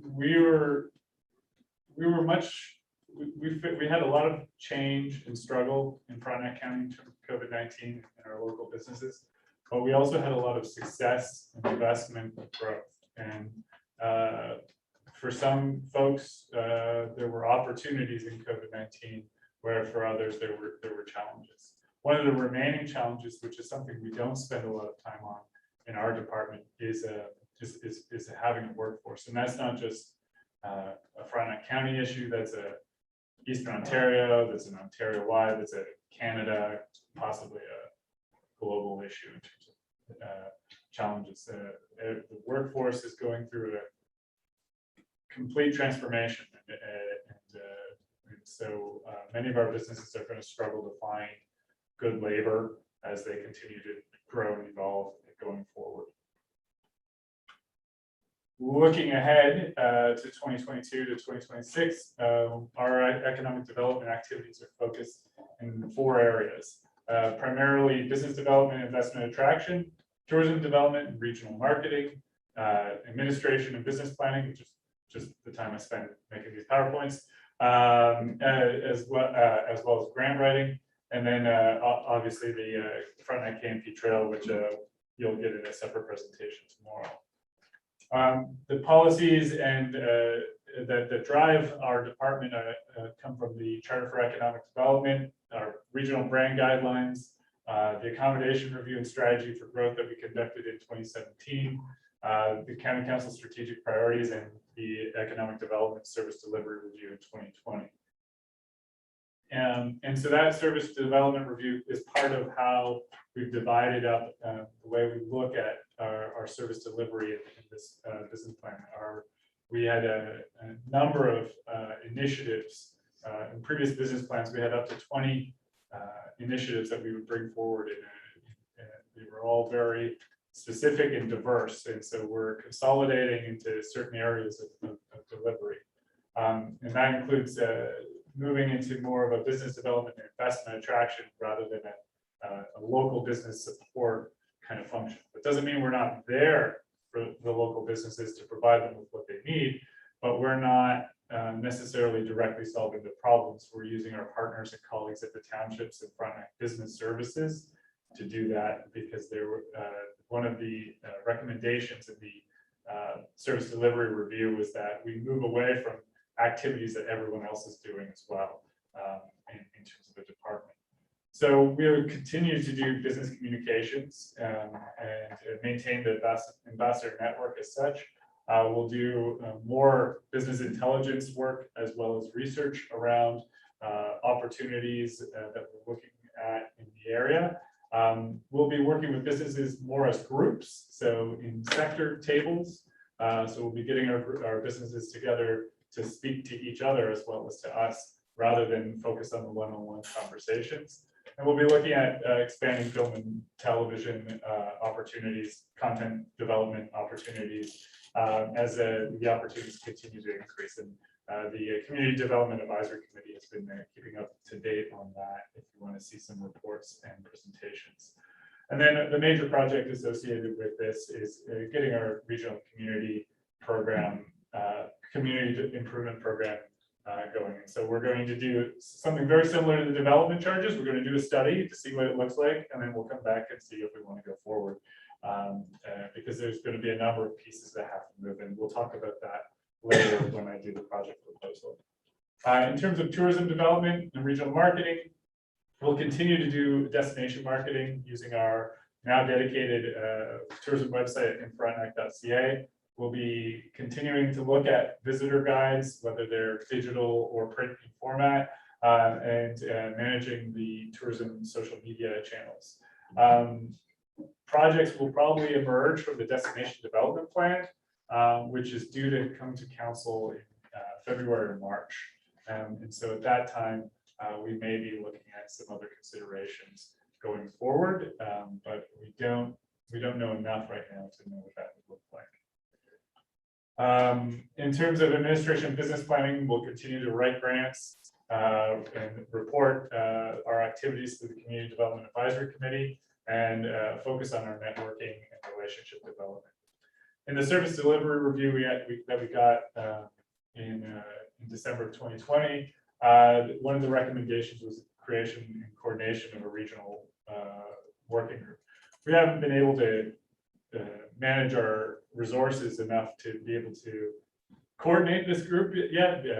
Our municipalities and our department have been very busy catching up with the development applications and the various pieces that associated with COVID-19, but we'll be looking at bringing that group together on a regular basis starting in 2022. So that'll include representatives from every township, Frontenac Business Services, the county, and to start, and we may consider inviting other regional folks to sit in to help inform that group. It's meant to be an operational group so that we're all talking to each other about what we're up to, because all of our departments and municipalities are up to a lot of different projects, and communication between us is really key to being more effective partners. And then discussion among some of the staff is about developing integrated economic development strategy. And so that would be an economic approach to economic development that would serve all 6 organizations. So that's all the municipalities as well as Frontenac Business Services. And that would define for us who does what in what way, essentially, in a clearer way. So that would be, so if county is doing investment attraction and Frontenac Business Services is doing local business support to help businesses grow, develop, or do business planning. The townships might be looking at management of lands or development of their downtowns or some sort of, and in all of these cases, we'd all play a role, but there'd be a different leader in terms of those roles. And townships are generally experts in infrastructure. And so when it comes to developing our downtowns or strengthening things at the local level, the townships are best delivered to deliver on that. That was again based on the recommendations from the service delivery review that we received in last December. So when we talk about the community improvement plan, and I've referred to it as regional in a couple of places, but really it's meant to be a county-wide community improvement plan.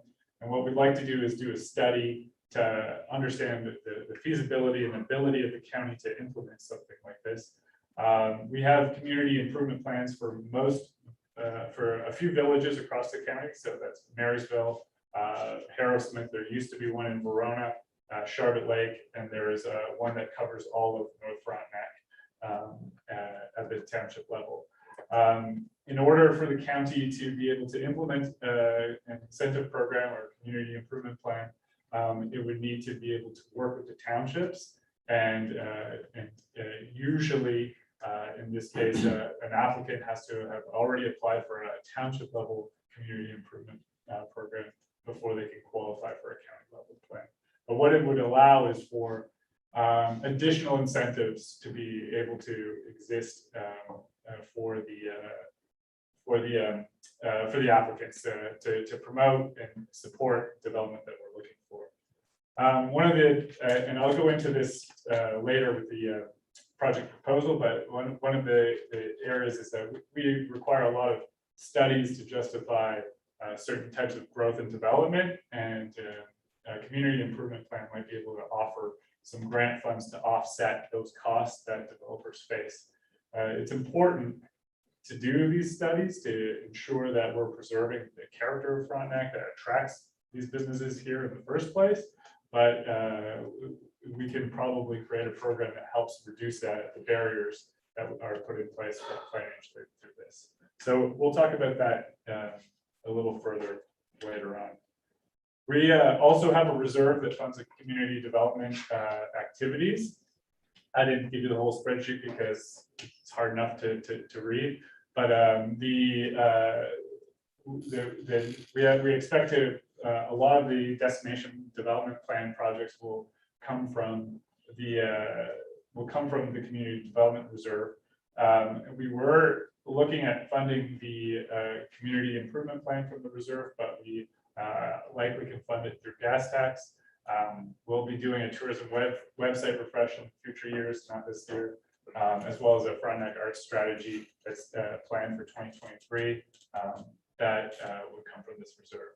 As you can see, the reserve balance is relatively low, anywhere between 8 and 20,000 for the next 6 to 8 years. So we have a lot of ongoing costs that are funded through here, such as our signs on the Highway 401 or Highway 7, or the website, the annual fees associated with the economic development tourism website come out of this reserve.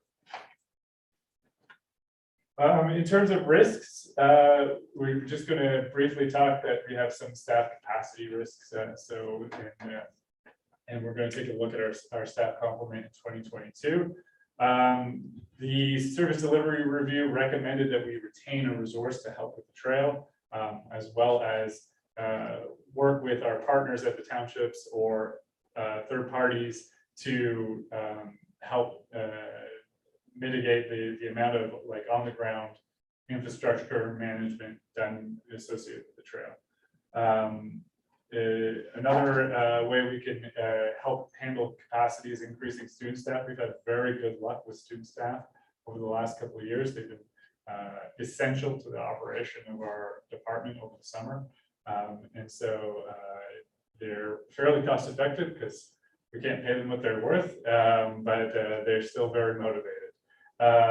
And so after we review that complement, we'll consider bringing forward a community development officer position in 2023. And that position may be focused on tourism or some other element of what we do. And that'll come out of the review. Another piece is lack of broadband. I don't need to talk to you too much about this, but a lot of the initiatives that we're looking to undertake in terms of investment attraction, in terms of growing tourism, if we don't have a certain infrastructure in place, we might be spinning our wheels. And broadband is something that we've heard repeatedly through our focus groups in terms of the destination development plan. And it continues to be one of the pieces that is important. If we want to look at securing investment from outside the region as we grow. I would suggest saying a lot of the county areas, that would be a high risk of red instead of a yellow. Yeah, it very well might be, and Joe and I actually had a discussion about that. And there may be some consideration of our department playing a role as a stronger liaison in terms of what's happening at a regional level and how that affects us, providing research to the townships and looking at doing something along our plans. We've worked very closely with Bjorn, but we may need to work even more closely with Bjorn and other factors going forward. It's too bad that gig project didn't happen. Yeah, Bjorn worked very hard on it, but their 1 gig project didn't fly with the feds. That project would have been transformative. I could agree with that. It's the feds and province we have to work on. Councilor McDonald, you have the floor. Yeah, thank you. Richard, are you in communication with all of the various members of businesses and group and trying to give them information in regard to as the provinces of reopening with COVID? There's such a lack of direct communication with each of the businesses. Nobody knows what they have to do and that sort of thing. Could you play a role in actually guiding them back into full operation? No. So we can provide general advice to the business community, which we have been doing and will continue to do. And if there's a specific issue or a specific business that needs help, they're welcome to reach out to us, and we can connect them with either somebody who knows better than we do, or like our idea in terms of continuing to serve businesses is that we would be more of a concierge than a direct support, so that we would help people find the information they need or the resources they need, but we would not be the folks providing the information or resources. Thanks.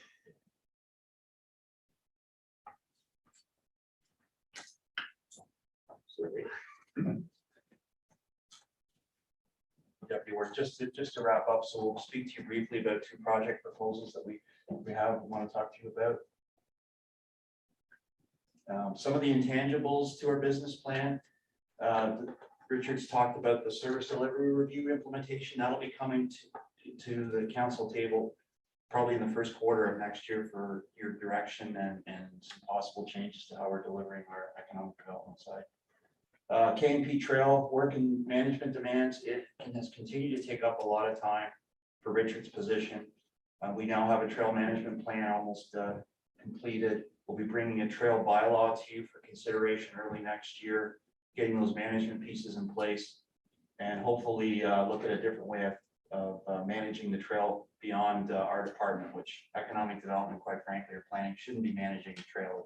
It's a legacy issue going back to 2009. And unfortunately, Richard's been spending a lot of time, more than he ever expected, on the trail. Volume of planning applications, Sonia's already mentioned, our expectation is if they go down, they're not gonna go down by much. It's, Frontenac has been found, I guess I would say. People now are getting a better sense of Frontenac.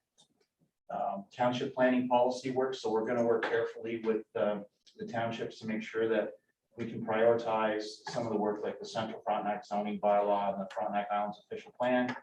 Communal services implementation, again, next year could be the beginning of a game changer for how communities are developed in Frontenac County with the ability to allow development on communal services anywhere in the region, which is just a big step forward for us and for community building.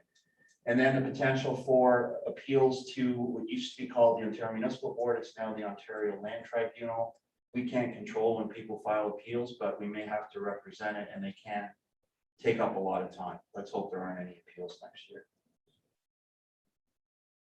And that's the end of our overview. Do you have any other questions before we start our project proposals? Councillor Martin. Joe, I saw on one of Sonia's slides, Algonquin land claims. Is that taking up time for your department? Through you, Deputy Warden. No, the CAO's office is dealing with the land claim. We're only dealing with the Algonquins now when we're doing official plan updates or if we have planning applications. So we work carefully with the Algonquins when we updated the Central Frontenac official plan. We got some really good comments. And then most recently, we had a commercial development proposal at the west end of Silver Lake, just north of Highway 7 and Central. And based on my time here, I know that Silver Lake is very important to the Algonquins. They've held powwows in the provincial park. So we circulated that proposal to them. We didn't get a response, but it's not time consuming, if that's your question. Councillor Kitts.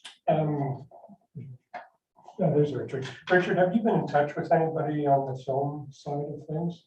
The reason I'm asking, I was at the OAMC conference and there was a workshop on Northern Film Fund successes that I attended.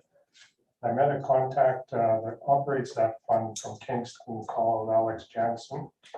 I also met with the producer, Heather Hidding.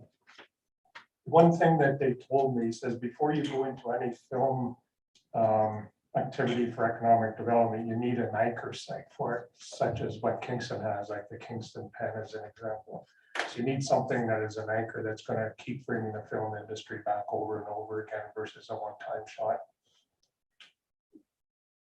Yeah, so the Alex and a local producer, Jay Jolly, have been briefing the Community Development Advisory Committee for once in the spring, and they just were at the last meeting, so their presentations are available to view on YouTube, but they're part of Frontnac's advantage is our proximity to Kingston as an anchor site and our ability to provide additional sites within a couple hours of Kingston to provide additional locations. So for a film shoot, so what we are working with, and I'm meeting with Alex and Jay in early November, is building a library of locations, potential anchor locations, or support locations for productions that are going to Kingston, and then we can use that as momentum to start building. We were really lucky in 2021. We had a feature-length film shot in Verona, in the village of Verona, and we were able to have a small budget film shot totally on location using community resources and benefit from the community. And even what's most amazing about that was it was actually set in Verona, like it was supposed to be in Verona front of South Frontenac, where you don't always get to get the name of your town and your township into the name of the film. So it's really that was a really great opportunity. So we'll be bringing Alex and Jay around to meet with various townships. Part of what we're sitting down to talk about is how to make those connections and when we should start making those connections, so that they can talk about the ground level and we can get the local knowledge into the film. The second question I had is on page 22, you list 4 different core activities, but I don't see anything in the budget related to those core activities such as communications, business introductions, business roundtables, expanding the film. The budget you're asking for doesn't seem to relate to those core activities for 2022, and I apologize, I haven't had time to fully review and make the connections, so. So that's fair. So we don't have any specific projects associated with those. Those are staff-led activities using our existing budget that we have for business support. So we have a standing line for business support that we use for ambassador-related activities, and so those activities are funded through that line. So it's not a change in service delivery. It's a slight change in how we interact, but we're still interacting with the businesses. So that's where that line stands from. Okay, so the economic development strategy will connect all the dots. Yeah. Okay, thanks. Any more questions? I guess, are you going into the We can go financial right now. numbers now, or? The capital. The 2 project proposals. We're gonna move to those if that's okay. with Okay, council. yeah, go ahead. Yeah.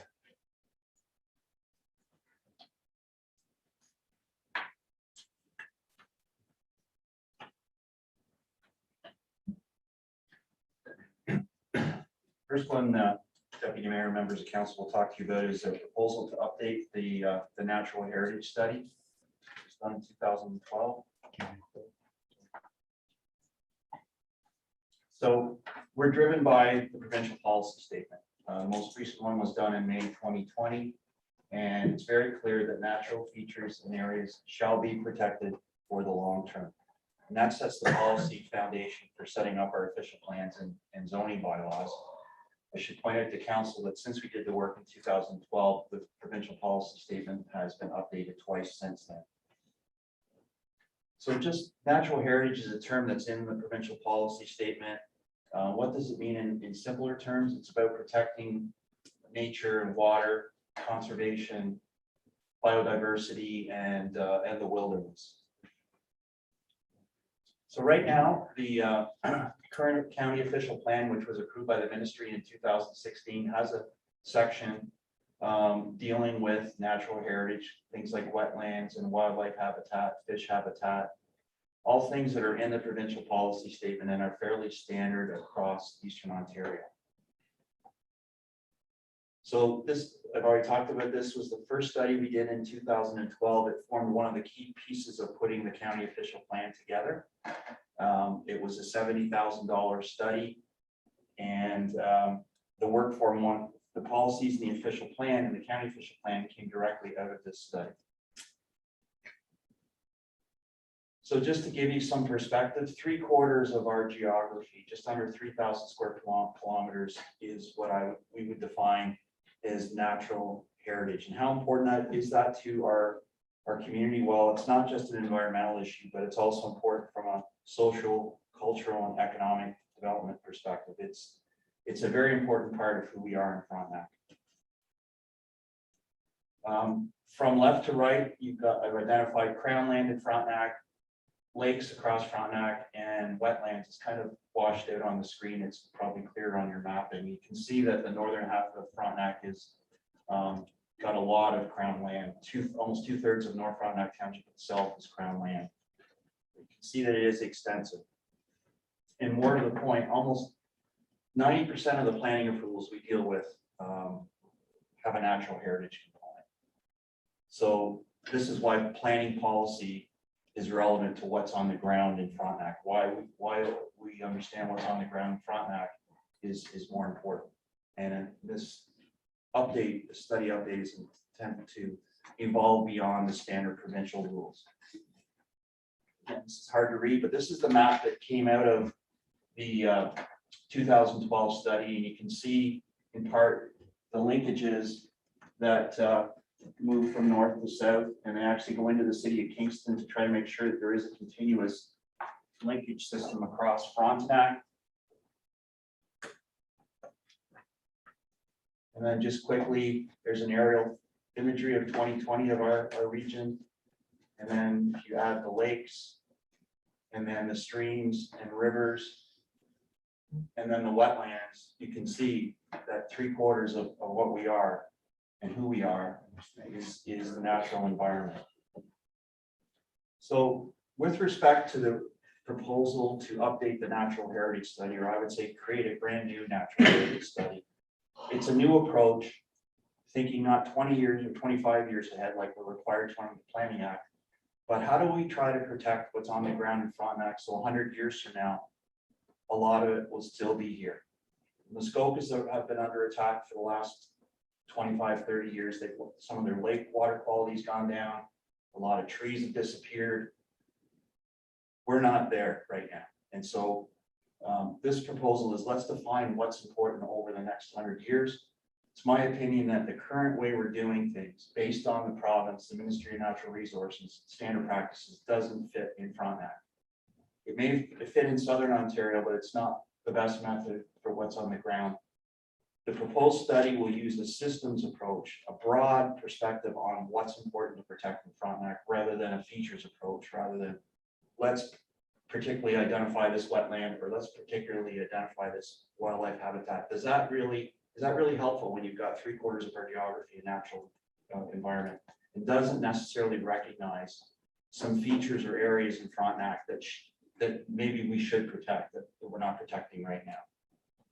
So just to give you an example, this is a map of Grey County. So you've got, just give you some, Wasaga Beach is here in Collingwood and Kincardin's down here. And you can see the little green splotches on the map, which is all that's left of their woodlands and wetlands and so on. So the approach that the province asks us to follow can work in southwestern Ontario. You've got these little tiny pearls, I'll call them, that are knitted together on a string. They have to be protected. I would say that doesn't apply to our area, where this is Frontenac right here, where you've got a lot more area of land that hasn't been disturbed by farming or development activity. So 4 points about why we think it's important to go to the next stage of a different perspective on natural heritage and what's important in our region. First of all, it has an impact on our development application. So to the second bullet, if the current plan doesn't reflect what's on the ground, then maybe we're missing something that isn't captured, or there could be instances or areas where we're being more restrictive and it's not necessary. We're being more restrictive because we're following the standards that have been set by the province, which may not be applicable to our area. And of course, the natural heritage and tourism perspective, people come here because of what's on the ground. Number 3 is stormwater management and climate change. And of course, climate change is real, at least what I've seen from the science. And the natural heritage systems are a form of green infrastructure and can mitigate things like flooding. And that is important for the next, again, 100-year perspective. So I want to talk about this area, which is not identified on any mapping you'll see from the province. And it's called the Kennebec Wetland Complex. And I'll just give you your bearings here. So there's Caladar, there's Highway 7. Kennebec Lake is here. So it's north of Kennebec Lake. You've got Arden and Mountain Grove. You've got Henderson up here. Highway 41 and Cloyne. So this is the beginning of the Salmon River watershed, the headwaters of the Salmon River, which originate out of the very southern tip of Mazenau Lake. And there's a gravel pond area here, which drains in. There's 2 ponds on the east side of 41 at Cloyne, which is where the Salmon River watershed starts. And it drains south down along an area called Beaver Creek and into this wetland complex, which was identified 35 years ago, but has never been recognized in any provincial documents. But just to give you an understanding of what it is, it covers about 6,000 acres in total. It has 3 types of wetlands. Based on my research, that wetland complex is a large sponge. It captures a lot of rainfall And absolutely prevents flooding peaks on the Salmon River watershed. Based on what I've read, that wetland complex can delay the flood peak of the Salmon River by up to 4 days after a major storm. If you turn on the Frontenac maps icon for natural heritage features, hardly anything comes up in that complex. There's a little bit of a provincial policy or provincially significant wetland at Kennebec Lake, but you really don't see it. Is this an important part of who we are? I think it is. And maybe it needs to be identified. And there's other similar areas in Frontenac that aren't really identified by the province. The Hungry Lake Barrens area, the Frontenac Arch Biosphere, which covers a lot of South Frontenac and part of Central. And then the Big Sandy Bay area and some grassland areas in Wolf Island as examples. And then the fourth point is protecting a lot of these areas and knowing where we should protect them can result in safe drinking water, which of course is very important to our communities. So the major question I'm hoping we can answer this work is how do we protect what defines the county for the future with respect to our natural environment? And in my opinion, the current province-based method will not help us answer this question over the next 25 years with the official plans. And again, I think a 100-year perspective is probably a better way to do it. So we're asking you to consider approving this for 2022. I've estimated $110,000, but that is an estimate. That number is, I basically took the $75,000 in 2012 and counted for inflation and came up with that number. If you do endorse this work, we will not put that number in the request for proposals. I think we can do this for a much less amount. And I say that because right now, in part, Sonia and I are working with the Queen's School of Planning on this particular project. We want them to help define what we should be looking at. And so in the last 2 months, they've talked to all 4 conservation areas. They've talked to some experts in the region, such as Gray Merriam, who lives on Kennebec Lake, and Barry Gilbert, who lives on Wolf Island. They are also talking with some of the land trusts, the people who really know what's on the ground. So I think they'll come back to us in a month or so, Sonia, Mid-December. with a real clear picture for us to put the request for proposals together. So I'm confident. What are you thinking? Somewhere around 60, 70,000 is? I think that's probably the reasonable number, because really what we're trying to do is define areas like the Kennebec Wetland Complex, explain why they're important, and then how do we implement that in official plans. Now, my point is not we don't put a no development zone over these, but more about this part of Kennebec Wetland Complex is important because it's connected to a bigger area, which right now is not recognized in the provincial rules. Yes. I guess one question, I have 2 comments. One question is there any grant money available to apply for something this major if it's looking at this heritage piece? I guess the other comment I wanted to make is you said disturbed by agriculture and development. That's kind of, I'm not saying criticizing agriculture, but when you say it as disturbed by agriculture or development, I understand the development part, but I could be wrong, but I just read the other day, we lose 150 acres a day in Ontario of agricultural land. So I know heritage is important. However, I think, especially the GTA, it doesn't matter where you all go, they've lost sight of the agriculture too.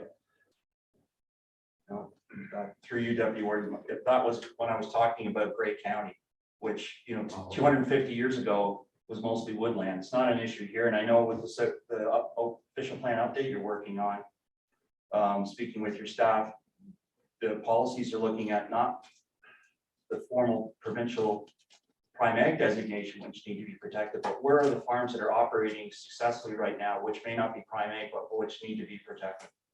Yes, on that point, it's going to be just classed as productive land instead of prime ag. So it might go actually down to class 3, 4, 5, maybe even, that people are still farming it.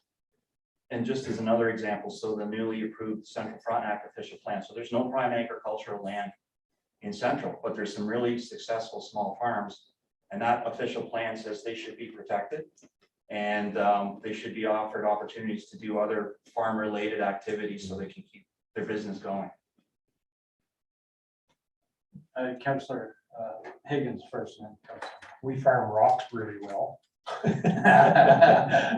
Joel, I'm not sure if this is an issue or not, or whether it can be incorporated in natural heritage study, but I'm having some concerns possibly about the water in North Frontenac. Basically, downstream, the development is starting to expand outside Ottawa, particularly Carleton Place. And there was already a drawdown for drinking water this year, not much, but there's a huge expansion underway planned for the next 5-10 years in all those areas.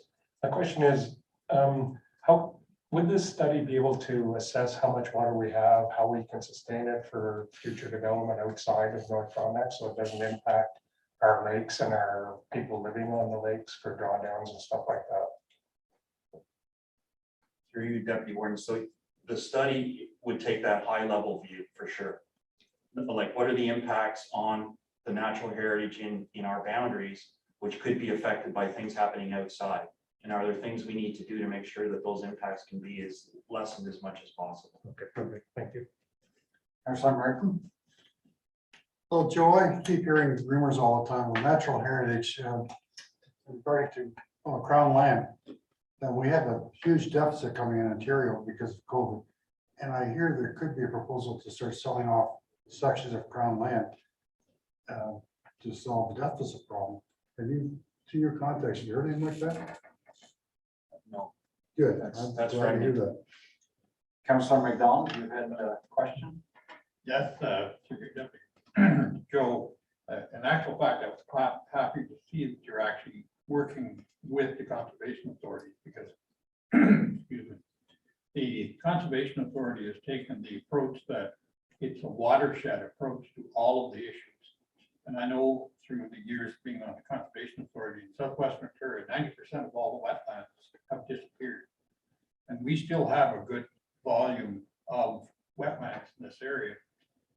But I would hope that this plan would actually work with the Conservation Authority, because you're going to be dealing with 3 of them in Frontenac County and 4 possibly. And so anybody wanting to develop, if they could go to one source for the information, if they want to do something within the area and realize that what this plan is trying to do is to protect the environment that we actually have here, that I think it would probably go a long way to being adopted if you see the cooperation between different bodies. Thank you. Any more on this? I think you're going to go through the one for CIP. Thank you.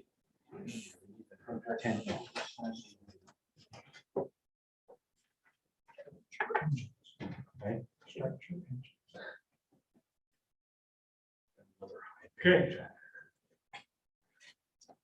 Thank you. And I'm back, as I alluded to, we're looking at doing a study to understand if we can implement a countywide community improvement plan and what that would look like in Frontenac County. So just to give you a little bit of background, a community improvement plan, or often referred to as a CIP, is a tool that allows a municipality to direct funds and implement policy initiatives direct toward a specifically defined project area. Those specifically project areas can be part of a village, a whole village, and as we've discovered, a whole township or a whole region, depending on what the council and the community's priorities are. They're intended to encourage revitalization through development and redevelopment activities. This is the only way municipalities can help businesses, and it's prescribed through the Planning Act. So Section 28 permits municipalities to adopt them, and it allows upper tier municipalities to participate in them and add incentives. And we're one of the few counties that are recognized and supported by the province to be able to implement a CIP that was approved as part of the official plan process in 2016. So I'm just going to take you through a couple examples of regional CIPs that exist across the province. So In the United Counties of Stormont, Dundas, and Glengarry, they have an incentive program that offers grants for the following priorities. So it could be supporting application and permit fees, building improvement, restoration, converting buildings towards housing, facade, signage, and property improvements, or planning, design, and related studies. And trails improvement, of course. How did I skip trails improvement? Trails improvement on private lands. I should mention.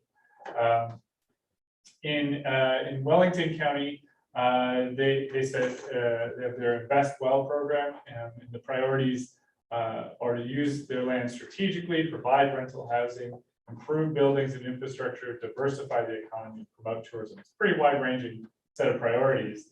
And the programs that they use to achieve that are done through either pre-development design study grants, so to help with the studies or design requirements before development takes place or redevelopment, through tax incremental equivalent grants, which the only way municipalities can deliver that kind of grant program is through a CIP program.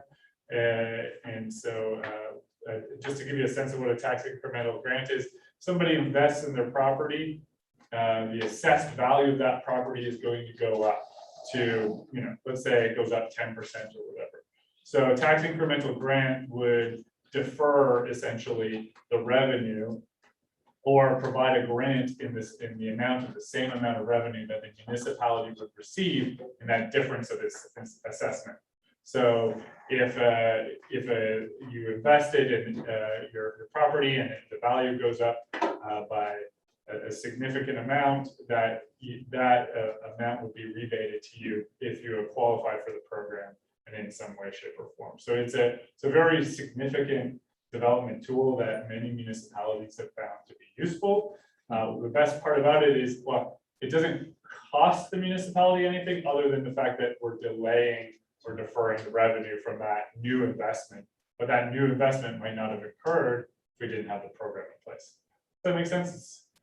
Okay, great. I'm working on trying to put that program into as plain a language as I can, so I'm glad we're following along. And then there's renovation grant programs similar to what you saw in the SD&G set for facade improvements or retrofitting second floors of buildings to become housing, that sort of thing. And they also offer dedicated support from the economic development staff as part of their program. And then whatever we do in Frontenac County, it will not be what folks in Niagara are looking to chase down significant size manufacturing facilities. But what I wanted to point out in the Niagara Gateway CIP is the way that they use performance-based metrics to score and determine the value of how they support a certain program. So construction value, you can get up to 4 points out of 20. Job creation, you can get up to 11 points. So if you're putting in 50 to 100 jobs, you can get 11 points at the Niagara Gateway CIP. If you're doing smart growth or lead in terms of building design, you can get points towards that. So if you're lead gold level, you get 4 points. If you're lead platinum level, you get 5 points. And all those points help determine just how much support the municipalities are going to give you as they move forward with the incentive. So this kind of performance-based metric isn't just delivering public funds to a business to encourage them, but it's delivering because there's an outcome that's very clear in the proposal that comes out of it. And so those are the kinds of things that we would want to consider when we study whether or not the best way to implement a regional or countywide CIP in the area. So those are just three of many examples across Ontario of regional CIPs and different approaches to it. But the idea is that we could set some priorities of things that we want to see come out of it. And we have to do that as part of this study process to determine how much and we fund. And the other determinant is how much money we have or what tools we have available to fund those programs as well. I already spoke earlier about the existing community improvement programs in Verona, which was, I believe, fully expended, Sherwood Lake, Marysville, Harrowsmith, North Frontenac. These were programs that the county worked with the townships on to create and helped create the seed funding for as part of that program. The townships now deliver those programs, and some of them have a balance in place. What we're proposing is something that would be funded by the county along county initiatives or county priorities. So regional priorities that would maybe tie into or align with township priorities, or maybe not. But if a business that qualifies for a township plan, they would have access to another plan. Our hope is that recommendations, or plan is that we have recommendations for this study where we look at how to, at the existing township CIPs and whether they should be amended, adopted, or changed, or if any new ones should come into place in order to help the county level CIP happen. And so then we would have to look at working with the townships on their interest in continuing or changing their approach to CIPs as we go forward. So the benefits of the countywide plan would be that it incentivizes investment from existing businesses. It strengthens the local CIPs. So there's a level of incentive provided at the township level, and then there's another level of incentive from the regional level that helps both can help investors, developers overcome barriers, and it helps the county encourage investment in our priority sectors and our priority initiatives, such as housing. We could have seniors housing as a potential thing that comes out of it. And instead of directing our money directly towards seniors housing, we're helping incentivize other developers to do it. It also helps make sure that investment in the community is aligned with our priorities, and it reduces the barriers to growth by funding things that we constantly hear are a challenge for our smaller developers, like the studies, like if we're increasing our development fees, maybe there's a grant program that helps those developments that we want to see happen reduce their fees, that sort of thing.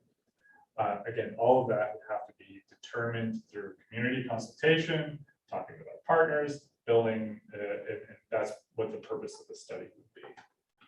So, from an economic development perspective, we were thinking, some focus areas that might benefit from a CIP is development of employment lands, commercially zoned lands that are already ready to go.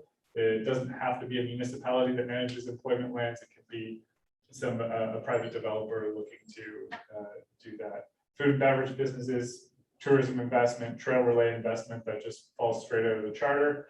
Communal services, if we want to encourage the development of properties or subdivisions with communal services, or affordable or seniors housing, as I mentioned before. Again, these are ideas that we've had in our department, but all of it would require us to go to the community to determine those priorities. So this project, pursuing a regional community improvement plan, would be aligned with the refine and invest in efforts to accelerate economic development, grow businesses, attract more visits, and extend tax base. And this was also laid out as an initiative that we would undertake as part of our COVID-19 response plan that was approved by the County Council in May 2020. So, yes, and we brought a fulsome report to the Community Development Advisory Committee on this, so that they could have a sense of what we're bringing to County Council on October 14th.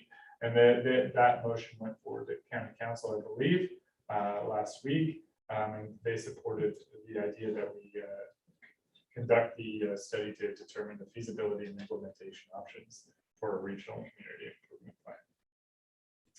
So this is how we would do this. We would look at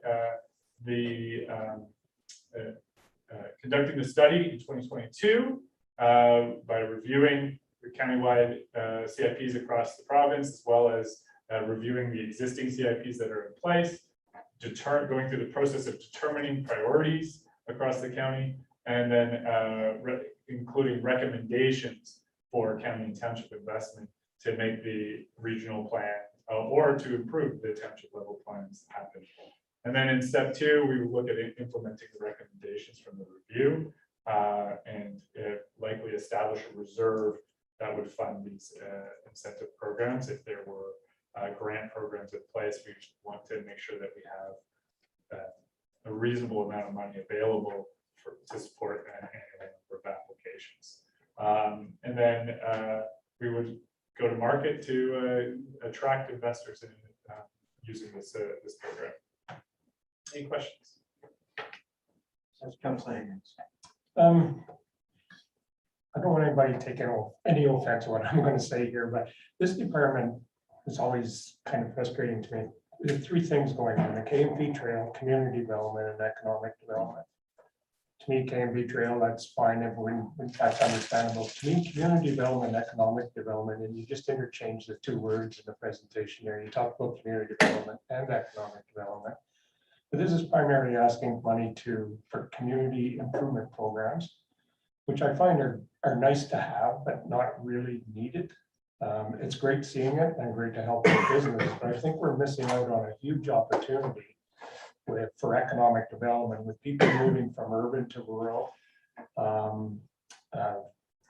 Broadband coming in. I think this would have been the year to start marketing all of that stuff to get more economic development.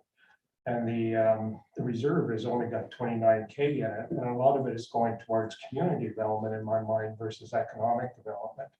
And just wanted to throw that out there. I would like to see more emphasis on economic development versus community development, which I think the townships could take on. There's not that much money. That's just a comment. This is pure economic development.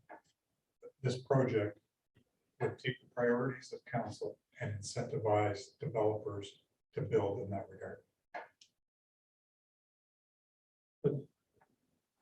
I haven't seen any of that in the past. Most community improvement program has only been going to current businesses. There's nothing out there that we've used that money for to attract and help new businesses in the area that I'm aware of. And that's what this program did.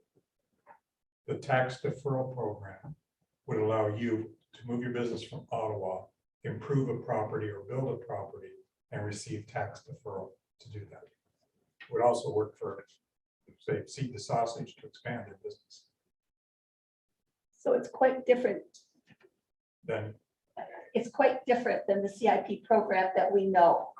which was largely a facade Exactly. community. So that's more community development. This is pure economic development. Maybe we're calling it wrong, because I was thinking the same as Ron, and I can see the benefit for the development charge consultant and the natural heritage consultant.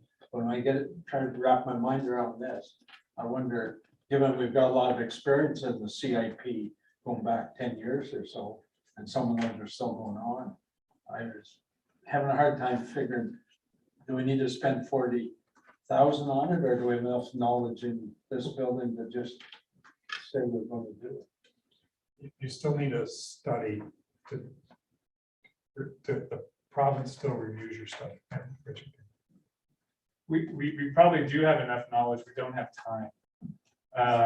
Our planning staff that would lead a lot of this work in terms of legislation and understanding, they're at 130% of last year's applications, and so our ability to devote to even more staff time to even more outside things is more difficult. I may be able to find grant money to bring this down, as I often try to do, but I think the piece is that, and it's called a community improvement plan because that's what the province calls it, but it's referred to by SDNG as an incentive program, as a regional incentive program. So how we refer to it and market it could look very different than what it's technically called. Okay, any more questions or? Starting to lose some of our Getting members tired. and are tired, yeah. Just one final One comment. final. From economic development, again, our reserves for, it's this community development reserve, it's called. I'd rather see something economic development reserve versus community. We're focused on economic development, but we don't have a reserve of money to promote economic development other than the 29K by year 2030. Right now, we only have 8,000, 7,000, 12,000, 9,000. That's not enough for economic development activities.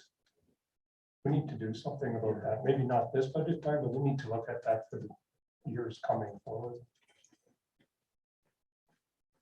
Okay, Thank you. are we a wrap for the day? Yes.